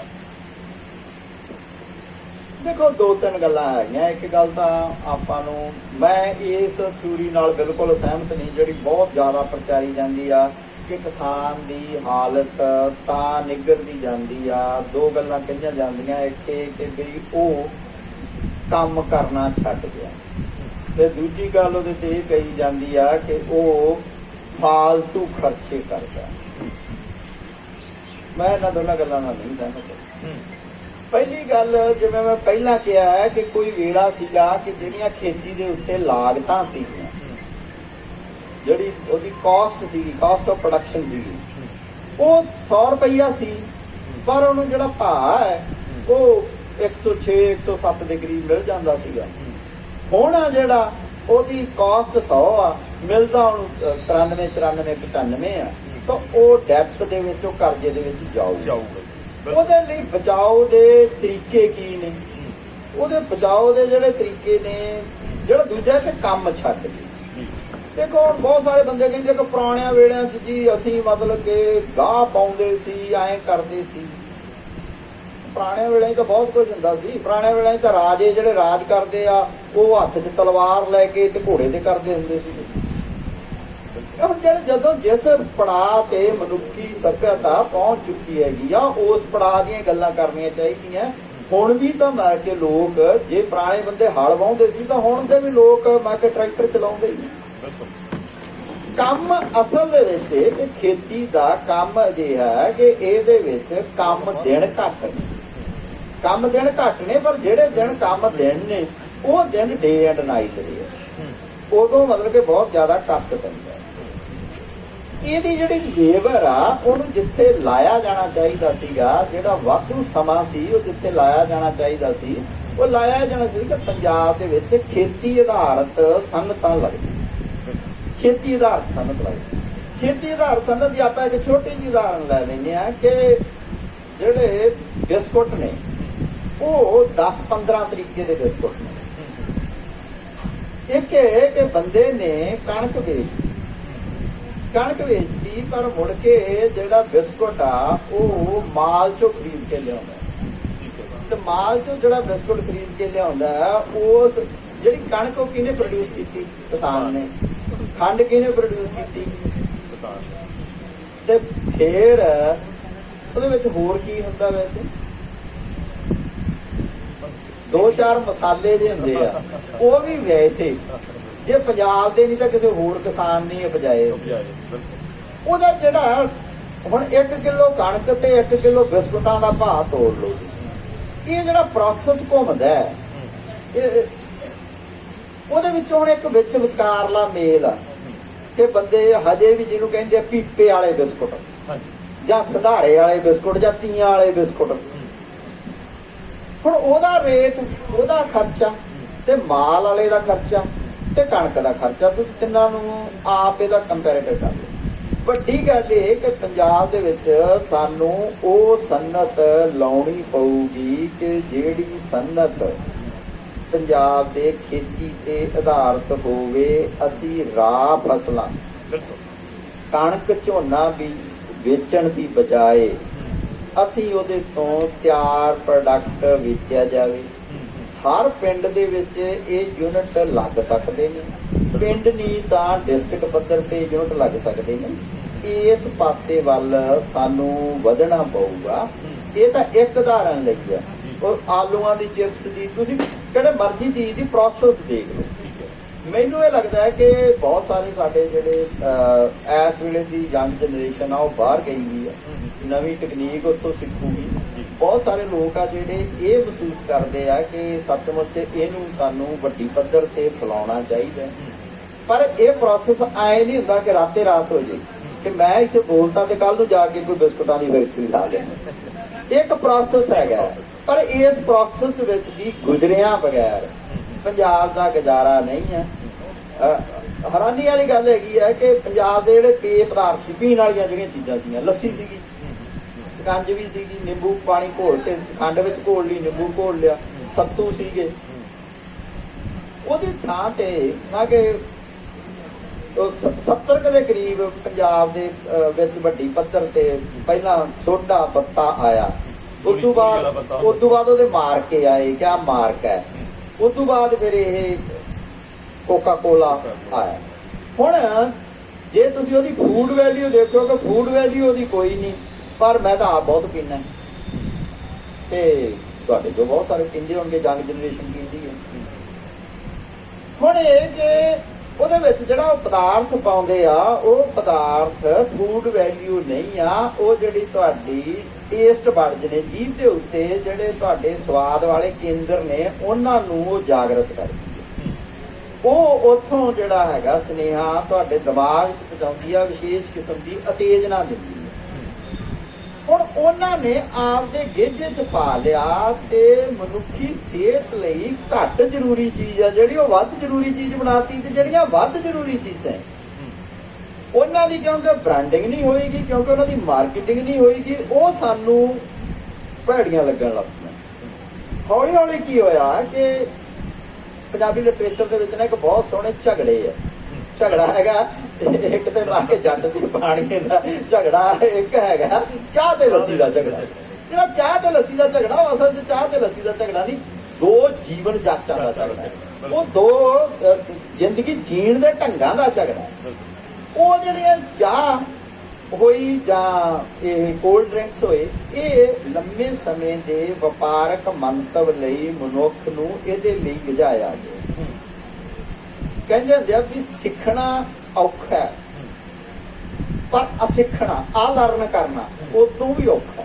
ਹੁਣ ਜਦੋਂ ਸਾਡੇ ਟੇਸਟ ਬਡਸ ਇਹਦੇ ਨਾਲ ਗਿੱਜ ਗਈਆਂ, ਸਾਡਾ ਜਿਹੜਾ ਸਵਾਦ ਕੇਂਦਰ ਇਹਦੇ ਨਾਲ ਗਿੱਜ ਗਏ, ਹੁਣ ਇਹਦੇ ਤੋਂ ਪਿੱਛੇ ਮੁੜਨਾ ਵੀ ਬਹੁਤ ਔਖਾ। ਪਰ ਤੁਸੀਂ ਇਹ ਵੇਖੋ ਕਿ ਕੁਝ ਲੋਕਾਂ ਦੇ ਮਨਾਂ ਦੇ ਵਿੱਚ ਇਹ ਹੈ ਕਿ ਸਾਨੂੰ ਪੁਰਾਣੇ ਪਦਾਰਥਾਂ ਵੱਲ ਮੁੜਨਾ ਚਾਹੀਦਾ। ਤੇ ਤੁਸੀਂ ਇਹ ਵੇਖੋ ਕਿ ਜਿਹੜੀਆਂ ਵੱਡੀਆਂ ਕੰਪਨੀਆਂ, ਉਹਨਾਂ ਨੇ ਨਿੰਬੂ ਦਾ ਰਸ, ਉਹਨਾਂ ਨੇ ਲੱਸੀ, ਉਹਨਾਂ ਨੇ ਗੰਨੇ ਦਾ ਰਸ ਪੈਕ ਕਰਕੇ ਵੇਚਣਾ ਚਾਹੀਦਾ। ਤੇ ਇਹ ਚੰਗੀ ਗੱਲ ਹੋਵੇਗੀ ਕਿ ਚਾਹੇ BSc ਐਗਰੀਕਲਚਰ ਹੋਵੇ, ਚਾਹੇ ਫੂਡ ਪ੍ਰੋਸੈਸਿੰਗ ਦੀ ਇੰਡਸਟਰੀ ਹੋਵੇ, ਚਾਹੇ ਜਿਹਨੂੰ ਕਹਿੰਦੇ ਹੈਗੇ ਆ ਕਿ ਬਾਇਓਟੈਕਨੋਲੋਜੀ ਦਾ ਖੇਤਰ ਹੋਵੇ, ਇਹ ਇਕਜੁੱਟ ਹੋ ਕੇ ਪੰਜਾਬ ਦੀਆਂ ਲੋੜਾਂ ਦੇ ਅਨੁਸਾਰ ਸਨਅਤ ਨੂੰ ਵਿਕਸਿਤ ਕਰਨ ਲਈ ਪੜ੍ਹਾਈ ਕਰਾਉਣ। ਫਿਰ ਇੱਥੇ ਸਥਾਨਕ ਪੱਧਰ ਤੇ ਇੱਕ ਵੱਡੀ ਗੱਲ ਹੈ ਕਿ ਵੀ ਜੀ ਜਿਹੜਾ ਪੈਸਾ ਲਾਊਗਾ ਉਹ ਪੈਸਾ ਕਮਾਊਗਾ। ਜੇ ਕਾਰਪੋਰੇਟ ਚਲੇ ਗਏ ਤਾਂ ਫਿਰ ਪੈਸਾ ਕਿੱਥੋਂ ਆਊਗਾ? ਇੱਕ ਵੱਡਾ ਸਵਾਲ ਇਹ ਉੱਠਦਾ ਹੈ ਕਿ ਵੀ ਜੇ ਕਾਰਪੋਰੇਟ ਪੈਸਾ ਨਾ ਲਾਓ, ਦੇਖੋ ਜਿਹੜਾ ਕਾਰਪੋਰੇਟ ਆ ਉਹ ਫਿਰ ਪੈਸਾ ਤੁਹਾਨੂੰ ਤਾਂ ਨਹੀਂ ਦੇਊਗਾ। ਇਹਦਾ ਜਿਹੜਾ ਉਲਟ ਸ਼ਬਦ ਹੈਗਾ ਉਹ ਹੈਗਾ ਕੋਆਪਰੇਟਿਵ। ਕੋਆਪਰੇਟਿਵ ਕੁਝ ਬੰਦਿਆਂ ਨੇ ਇੰਨਾ ਬਦਨਾਮ ਕਰਤਾ ਜਾਂ ਇੰਨਾ ਭ੍ਰਿਸ਼ਟ ਉਹਦੇ ਨਾਲ ਸ਼ਬਦ ਜੁੜ ਗਏ ਕਿ ਲੋਕਾਂ ਨੂੰ ਐ ਲੱਗਦਾ ਕਿ ਕੋਆਪਰੇਟਿਵ ਸੋਸਾਇਟੀ ਉਹ ਤਾਂ ਉਹੀ ਜਿਹੜੇ ਖਾਦ ਬੂਦ ਜੀ ਦੇ ਪੈਸੇ ਖਾਂਦੇ ਹੁੰਦੇ ਆ, ਉਹੀ ਜਿਹੜੇ ਐਂ ਜੇ ਕਰਦੇ ਹੁੰਦੇ ਆ। ਮੈਂ ਕਿਹਾ ਕੋਆਪਰੇਟਿਵ ਸਾਰੇ ਸਿਸਟਮ ਨੂੰ ਹੀ ਐਂ ਹੋ ਗਿਆ। ਇੱਕ ਸਰਕਾਰੀ ਕੋਆਪਰੇਟਿਵ ਆ, ਇੱਕ ਇਹ ਕਿ ਵੀ 10 ਬੰਦੇ ਰਲ ਜਾਣ, ਉਹ ਪੈਸੇ ਇਕੱਠੇ ਕਰਕੇ ਲਾ ਲੈਣ, ਛੋਟੇ ਯੂਨਿਟ ਲਾ ਲੈਣ। ਲੋਕ ਕਹਿੰਦੇ ਕਿ ਬਣਦੀ ਤਾਂ 2 ਭਰਾਵਾਂ ਦੀ ਨਹੀਂ, 10 ਬੰਦਿਆਂ ਦੀ ਕਿੱਥੋਂ ਬਣਦੀ? ਜਿਹੜੇ ਇਹਨੇ ਵੱਡੇ ਅਦਾਰੇ ਨੇ, ਜਿਹੜੇ ਵੱਡੇ ਘਰਾਣੇ ਇਹ ਆਪਸ ਵਿੱਚ ਦੀ ਕਿਵੇਂ ਬਣਾਉਂਦੇ, ਫਿਰ ਇਹਨਾਂ ਤੋਂ ਸਿੱਖ ਲਈਏ। ਸੋ ਮੈਨੂੰ ਇਹ ਲੱਗਦਾ ਹੈ ਕਿ ਕਿਸਾਨ ਸੰਘਰਸ਼ ਨੇ ਸਾਨੂੰ ਉਹ ਸਮਾਂ ਦਿੱਤਾ, ਉਹ ਟਾਈਮ ਦਿੱਤਾ ਹੈ ਕਿ ਜਿਹਦੇ ਵਿੱਚ ਅਸੀਂ ਪੁਨਰ ਚਿੰਤਨ ਕਰ ਸਕੀਏ, ਇੰਟਰੋਸਪੈਕਸ਼ਨ ਕਰ ਸਕੀਏ, ਅੰਤਰ ਝਾਤ ਮਾਰ ਸਕੀਏ ਕਿ ਪੰਜਾਬ ਨੂੰ ਪੰਜਾਬ ਦੇ ਆਧਾਰਤ, ਖੇਤੀ ਦੇ ਆਧਾਰਤ ਕਿਵੇਂ ਅਸੀਂ ਸਨਅਤ ਲਾ ਕੇ ਵਿਕਸਿਤ ਕਰ ਸਕਦੇ ਹਾਂ, ਕਿਵੇਂ ਉਹਦੇ ਨਾਲ ਪੰਜਾਬ ਦਾ ਫਾਇਦਾ ਹੋ ਸਕਦਾ। ਆਰਥਿਕਤਾ ਜਿਹੜੀ ਹੈ ਉਹ ਤਾਂ ਹੀ ਸੁਧਰੂਗੀ ਵੀ ਜੇ ਅਸੀਂ ਨਵੀਨੀਕਰਨ ਵੱਲ ਆਵਾਂਗੇ। ਤਾਂ ਨਵੀਨੀਕਰਨ ਹੋਣਾ ਹੈਗਾ ਵੀ ਜਿਹੜੀ ਆਪਾਂ ਰਵਾਇਤੀ ਖੇਤੀ ਹੈ ਉਹਨੂੰ ਛੱਡ ਕੇ ਆਪਾਂ ਨੂੰ ਜਿਹੜਾ ਨਵੀਂ ਖੇਤੀ ਵੱਲ ਵੀ ਆਉਣਾ ਪਊਗਾ, ਇੰਡਸਟਰੀ ਦੇ ਨਾਲ ਵੀ ਖੇਤੀ ਨੂੰ ਜੋੜਨਾ ਪਊਗਾ। ਇੱਕ ਬੜੀ ਮੰਗ ਉੱਠਦੀ ਹੈ ਡਾਕਟਰ ਸਾਹਿਬ ਕਿ ਜਿਹੜੀ ਹੈ ਖੇਤੀ ਹੈ ਸਾਡੀ, ਇਹਦੇ ਵਿੱਚ ਜਿਹੜੀ ਹੈ ਜਿਵੇਂ ਹੁਣ ਰਾਜਸਥਾਨ ਦੇ ਕੁਝ ਇਲਾਕਿਆਂ ਦੇ ਵਿੱਚ ਫਸਲਾਂ ਬੀਜੀਆਂ ਜਾਂਦੀਆਂ, ਜਿਵੇਂ ਡੋਡਿਆਂ ਦੀ ਖੇਤੀ ਹੁੰਦੀ ਹੈ, ਜਾਂ ਇਹ ਵੀ ਪੰਜਾਬ ਦੇ ਵਿੱਚ ਕਰਨੀ ਚਾਹੀਦੀ ਹੈਗੀ ਹੈ। ਇਹਦੇ ਨਾਲ ਕੋਈ ਤੁਹਾਨੂੰ ਲੱਗਦਾ ਵੀ ਫਰਕ ਪਊਗਾ ਕਿ ਇਕੱਲੀਆਂ ਗੱਲਾਂ ਹੀ ਹੈਗੀਆਂ? ਪਾਣੀ ਪਿਲਾ ਦੇ ਯਾਰ। ਅਸਲ ਜਿਹੜੀ ਗੱਲ ਹੈਗੀ ਆ ਨਾ, ਜਿਹੜੀ ਫੀਮ ਦੀ ਖੇਤੀ ਦੀ ਗੱਲ ਹੈਗੀ ਆ, ਦੇਖੋ ਗੱਲ ਇਹ ਹੈਗੀ ਆ ਕਿ ਫੀਮ ਦੀ ਖੇਤੀ ਦੇ ਨਾਲ ਪੰਜਾਬ ਦੀ ਆਰਥਿਕਤਾ ਸੁਧਰ ਜੂਗੀ। ਇਹ ਗੱਲ ਬਾਹਲੀ ਠੀਕ ਨਹੀਂ ਹੈ। ਜੇ ਫੀਮ ਦੀ ਖੇਤੀ ਨਾਲ ਪੰਜਾਬ ਦੀ ਆਰਥਿਕਤਾ ਸੁਧਰਨ ਦਾ ਜਿਹੜਾ ਮਾਡਲ ਆ, ਅਫਗਾਨਿਸਤਾਨ ਫੀਮ ਦੀ ਖੇਤੀ ਕਰਦਾ ਹੈ ਤੇ ਕੋਈ ਉਹਦੀ ਬਾਹਲੀ ਆਰਥਿਕਤਾ ਸੁਧਰੀ ਹੋਈ ਨਹੀਂ ਹੈ। ਇੱਕ ਗੱਲ। ਦੂਜੀ ਗੱਲ ਕਿ 2 ਰਾਜਾਂ ਦੇ ਵਿੱਚ, 3 ਰਾਜਾਂ ਦੇ ਵਿੱਚ, ਮੇਰੇ ਖਿਆਲ 2 ਰਾਜਾਂ 'ਚ ਤਾਂ ਪੱਕੀ ਫੀਮ ਦੀ ਖੇਤੀ ਸਰਕਾਰੀ ਕੰਟਰੋਲ ਹੇਠ ਕਰਾਈ ਜਾਂਦੀ ਆ। ਉਹਨਾਂ ਰਾਜਾਂ ਦਾ ਵੀ ਕੋਈ ਬਹੁਤਾ ਭਲਾ ਨਹੀਂ ਹੋਇਆ। ਇਹਦੇ ਬਾਰੇ ਜਿਹੜੀ ਗੱਲ ਮੁੱਖ ਤੌਰ ਤੇ ਉੱਠੀ ਸੀਗੀ, ਜ਼ਿਆਦਾ ਆਮ ਆਦਮੀ ਪਾਰਟੀ ਦੇ ਧਰਮਵੀਰ ਗਾਂਧੀ ਨੇ ਉਠਾਈ ਸੀਗੀ। ਅਸਲ 'ਚ ਉਹਦਾ ਕਾਰਨ ਇਹ ਕਿ ਜਿਵੇਂ ਫੀਮ ਨੂੰ ਹਵਾ ਬਣਾ ਕੇ ਲੋਕ ਅੰਦਰ ਕੀਤੇ ਜਾ ਰਹੇ ਸੀਗੇ ਇੱਕ ਸਮੇਂ, ਉਹਦੇ ਚੋਂ ਸਿਰਫ ਇੱਕ ਦਲੀਲ ਸੀਗੀ ਕਿ ਭਾਈ ਬੀਮ ਤਾਂ ਬਹੁਤ ਸਮਿਆਂ ਤੋਂ ਲੋਕ ਖਾਂਦੇ ਆਏ ਆ, ਕੋਈ ਨਹੀਂ ਜੇ ਖਾ ਲੈਂਦੇ। ਤੇ ਇੰਨੀ ਕੁ ਗੱਲ ਸੀਗੀ ਵੀ ਜਿਵੇਂ ਉਹਨਾਂ ਨੂੰ ਅਪਰਾਧੀ ਬਣਾਇਆ ਜਾਂਦਾ ਕਿ ਜੇ ਉਹਨਾਂ ਦਾ ਇਲਾਜ ਕਰਨਾ ਚਾਹੀਦਾ ਤਾਂ ਉਹ ਇੱਕ ਪੇਸ਼ੈਂਟ ਵਜੋਂ ਉਹਨਾਂ ਦਾ ਇਲਾਜ ਕਰਨਾ ਚਾਹੀਦਾ, ਨਾ ਕਿ ਉਹਨਾਂ ਨੂੰ ਜੇਲ੍ਹਾਂ 'ਚ ਸਿੱਟ ਦੇਣਾ ਚਾਹੀਦਾ। ਉਹ ਵੱਧਦੀ ਗੱਲ ਇੰਨੀ ਵੱਧ ਗਈ ਕਿ ਜੇ ਬੀਮ ਦੀ ਖੇਤੀ ਕਰਾਂਗੇ ਤਾਂ ਬਹੁਤ ਜ਼ਿਆਦਾ, ਦੇਖੋ ਦਵਾਈਆਂ ਦੀ ਇੰਨੀ ਤਾਂ ਨਹੀਂ ਲੋੜ ਹੋਣੀ ਨਾ ਕਿ ਵੀ ਸਾਰਾ ਪੰਜਾਬ ਸਾਰੇ ਝੋਨੇ ਥੱਲੇ ਰਕਬਾ, ਕਣਕ ਥੱਲੇ ਰਕਬਾ ਕੱਢ ਕੇ ਸਾਰੇ ਥਾਂ ਪੋਸਟ ਬੀਜ ਦਿੱਤਾ ਜਾਵੇ ਤਾਂ ਜਿਹੜੀ ਸਾਰੀ ਟੀਮ ਉਹਦੀ ਇੰਨੀ ਦੀ ਖਪਤ ਕਿੱਥੇ ਹੋਊਗੀ? ਤੇ ਫਿਰ ਇਹਦਾ ਮਤਲਬ ਕਿ ਪੰਜਾਬ ਨੂੰ ਨਸ਼ੇੜੀ ਬਣਾਉਣ ਵਾਲੀ ਗੱਲ ਹੀ ਆ। ਮੈਨੂੰ ਲੱਗਦਾ ਕਿ ਹਾਂ ਥੋੜੇ ਪੱਧਰ ਤੇ ਇਹ ਇਕੱਲੀ ਫੀਮ ਦੀ ਖੇਤੀ ਬਾਰੇ ਨਹੀਂ ਗਾ, ਇਹ ਕਿ ਜਿੰਨੀਆਂ ਵੀ ਮੈਡੀਸਨ ਹੈਗੀਆਂ, ਮੈਡੀਸਨ ਦੀ ਖੇਤੀ ਦੀ ਗੱਲ ਤਾਂ ਬਹੁਤ ਹੋ ਰਹੀ ਹੈਗੀ ਆ ਕਿ ਮੈਡੀਸਨ ਦੇ ਵਿੱਚ ਬਹੁਤ ਸਾਰੀਆਂ ਚੀਜ਼ਾਂ ਵਰਤੀਆਂ ਜਾਂਦੀਆਂ, ਉਹਨਾਂ ਦੀ ਖੇਤੀ ਹੋਣੀ ਚਾਹੀਦੀ ਹੈ। ਮਸਾਲਿਆਂ ਦੀ ਖੇਤੀ ਹੋਣੀ ਚਾਹੀਦੀ ਆ। ਵੀ ਅਸੀਂ ਸਾਰਾ ਜ਼ੋਰ ਸਿਰਫ ਦੋ ਚੀਜ਼ਾਂ ਤੇ ਲਾਤਾ, ਜਾਂ ਕਣਕ ਤੇ ਜਾਂ ਝੋਨੇ। ਉਹਦਾ ਕਾਰਨ ਵੀ ਇਹ ਮੰਨਿਆ ਜਾਂਦਾ ਹੈ ਕਿ ਦੇਸ਼ ਦੇ ਵਿੱਚ ਵੈਸੇ ਤਾਂ ਸਾਰੇ ਹੀ ਥਰਡ ਵਰਲਡ ਵਿੱਚ, ਤੀਜੀ ਦੁਨੀਆ ਦੇ ਵਿੱਚ ਭੁੱਖਮਰੀ ਫੈਲ ਰਹੀ ਸੀ। ਉਸ ਭੁੱਖਮਰੀ ਨੂੰ ਕਾਊਂਟਰ ਕਰਨ ਲਈ ਕਿ ਬੰਦੇ ਭੁੱਖੇ ਨਾ ਮਰ ਜਾਣ, ਇਹ ਸੀ ਵੀ ਭੁੱਖੇ ਮਰਦੇ ਲੋਕ ਕੀ ਕਰਨ। ਇੱਕ ਨਾਰਾ ਬਹੁਤ ਲਾਉਂਦੇ ਹੁੰਦੇ ਸੀ ਪੀਐਸਯੂ ਵਿੱਚ ਕਿ ਗਲ 'ਚ ਪੈ ਜਾਣ ਜੇ ਅੱਗੇ ਰੋਕ ਬੰਬ ਬੰਦੂਕਾਂ ਸੱਟਣ ਨਾਲ ਰੋਕ। ਤਾਂ ਵੱਡੀ ਗੱਲ ਇਹ ਸੀ ਵੀ ਉਦੋਂ ਅਮਰੀਕਾ ਨੂੰ ਇਹ ਲੱਗਦਾ ਸੀਗਾ ਕਿ ਵੀ ਜੇ ਇਹ ਲੋਕ ਬਾਹਲੇ ਭੁੱਖੇ ਮਰਦੇ ਹੋਏ ਤਾਂ ਕਿਤੇ ਗਲ ਨਾ ਪੈ ਜਾਣ। ਇਸ ਕਰਕੇ ਜੇ ਇਹਨਾਂ ਨੂੰ ਰੋਟੀ ਦਾ ਪ੍ਰਬੰਧ ਕੀਤਾ ਜਾਵੇ, ਰੋਟੀ ਦਾ ਪ੍ਰਬੰਧ ਕਰਨ ਲਈ ਜਿਹੜਾ ਭਾਰਤ ਸਰਕਾਰ ਨੇ ਪ੍ਰਬੰਧ ਕੀਤਾ ਕਿ ਜਿੱਥੇ ਵੱਧ ਕਣਕ ਪੈਦਾ ਹੋ ਸਕਦੀ, ਜਿੱਥੇ ਵੱਧ ਝੋਨਾ ਪੈਦਾ ਹੋ ਸਕਦਾ, ਉੱਥੇ ਵੱਧ ਜ਼ੋਰ ਦੇ ਦਿੱਤਾ ਜਾਵੇ। ਉਹਦੇ ਲਈ ਪੰਜਾਬ ਚੁਣ ਲਿਆ ਕਿਉਂਕਿ ਪੰਜਾਬ ਦੀ ਭੂਮੀ ਸਮਤਲ ਸੀ, ਕਿਉਂਕਿ ਇੱਥੇ ਖੇਤੀ ਦਾ ਲੰਮਾ ਤਜਰਬਾ ਸੀਗਾ। ਇਸ ਕਰਕੇ ਇੱਥੇ ਜ਼ਿਆਦਾ ਆਪਣੀ ਖੇਤੀ ਹੋਣ ਲੱਗ ਪਈ, ਜਿਹਨੂੰ ਕਹਿੰਦੇ ਹਰਾ ਇਨਕਲਾਬ ਦਾ ਮੁੱਢ ਪੰਜਾਬ ਨੇ ਬੰਨਿਆ ਤੇ ਉਹਦੇ ਕਰਕੇ ਹੋ ਗਿਆ। ਹੁਣ ਵੀ ਇਹ ਆ ਕਿ ਕੁਝ ਜਿਹੜਾ ਰਕਬਾ ਹੈਗਾ ਉਹ ਜ਼ਰੂਰ ਹੋਰ ਫਸਲਾਂ ਦੀ ਲਿਆਉਣਾ ਚਾਹੀਦਾ। ਉਹਨਾਂ ਫਸਲਾਂ ਵਿੱਚੋਂ ਜਿਹੜੀਆਂ ਮਹਿੰਗੀਆਂ ਫਸਲਾਂ ਨੇ, ਚਾਹੇ ਉਹ ਮਸਾਲੇ ਨੇ ਤੇ ਚਾਹੇ ਉਹ ਮੈਡੀਸਨ ਵੈਲਿਊ ਵਾਲੀਆਂ ਫਸਲਾਂ ਨੇ, ਉਹਨਾਂ ਵੱਲ ਜਾਣਾ ਚਾਹੀਦਾ। ਇਹ ਗੱਲ ਮੰਨਣਯੋਗ ਆ। ਪਰ ਇਹ ਜਿਹੜੀ ਗੱਲ ਹੈਗੀ ਆ ਕਿ ਸਾਰੇ ਪੰਜਾਬ ਦੇ ਵਿੱਚ ਫੀਮ ਦੀ ਖੇਤੀ ਸ਼ੁਰੂ ਕਰ ਦਈਏ ਤਾਂ ਬਹੁਤ ਆਪਾਂ ਅਮੀਰ ਹੋ ਜਾਵਾਂਗੇ, ਇਸ ਗੱਲ ਦੀ ਕੋਈ ਬਹੁਤੀ ਸੰਭਾਵਨਾ ਨਹੀਂ। ਡਾਕਟਰ ਸਾਹਿਬ, ਕਿਸਾਨ ਸੰਘਰਸ਼ ਤੇ ਰਾਜਨੀਤੀ, ਇਹਦੇ ਬਾਰੇ ਵੀ ਜਿਹੜਾ ਹੈ ਸਾਨੂੰ ਜ਼ਰੂਰ ਜਾਣਨਾ ਪਾਓ।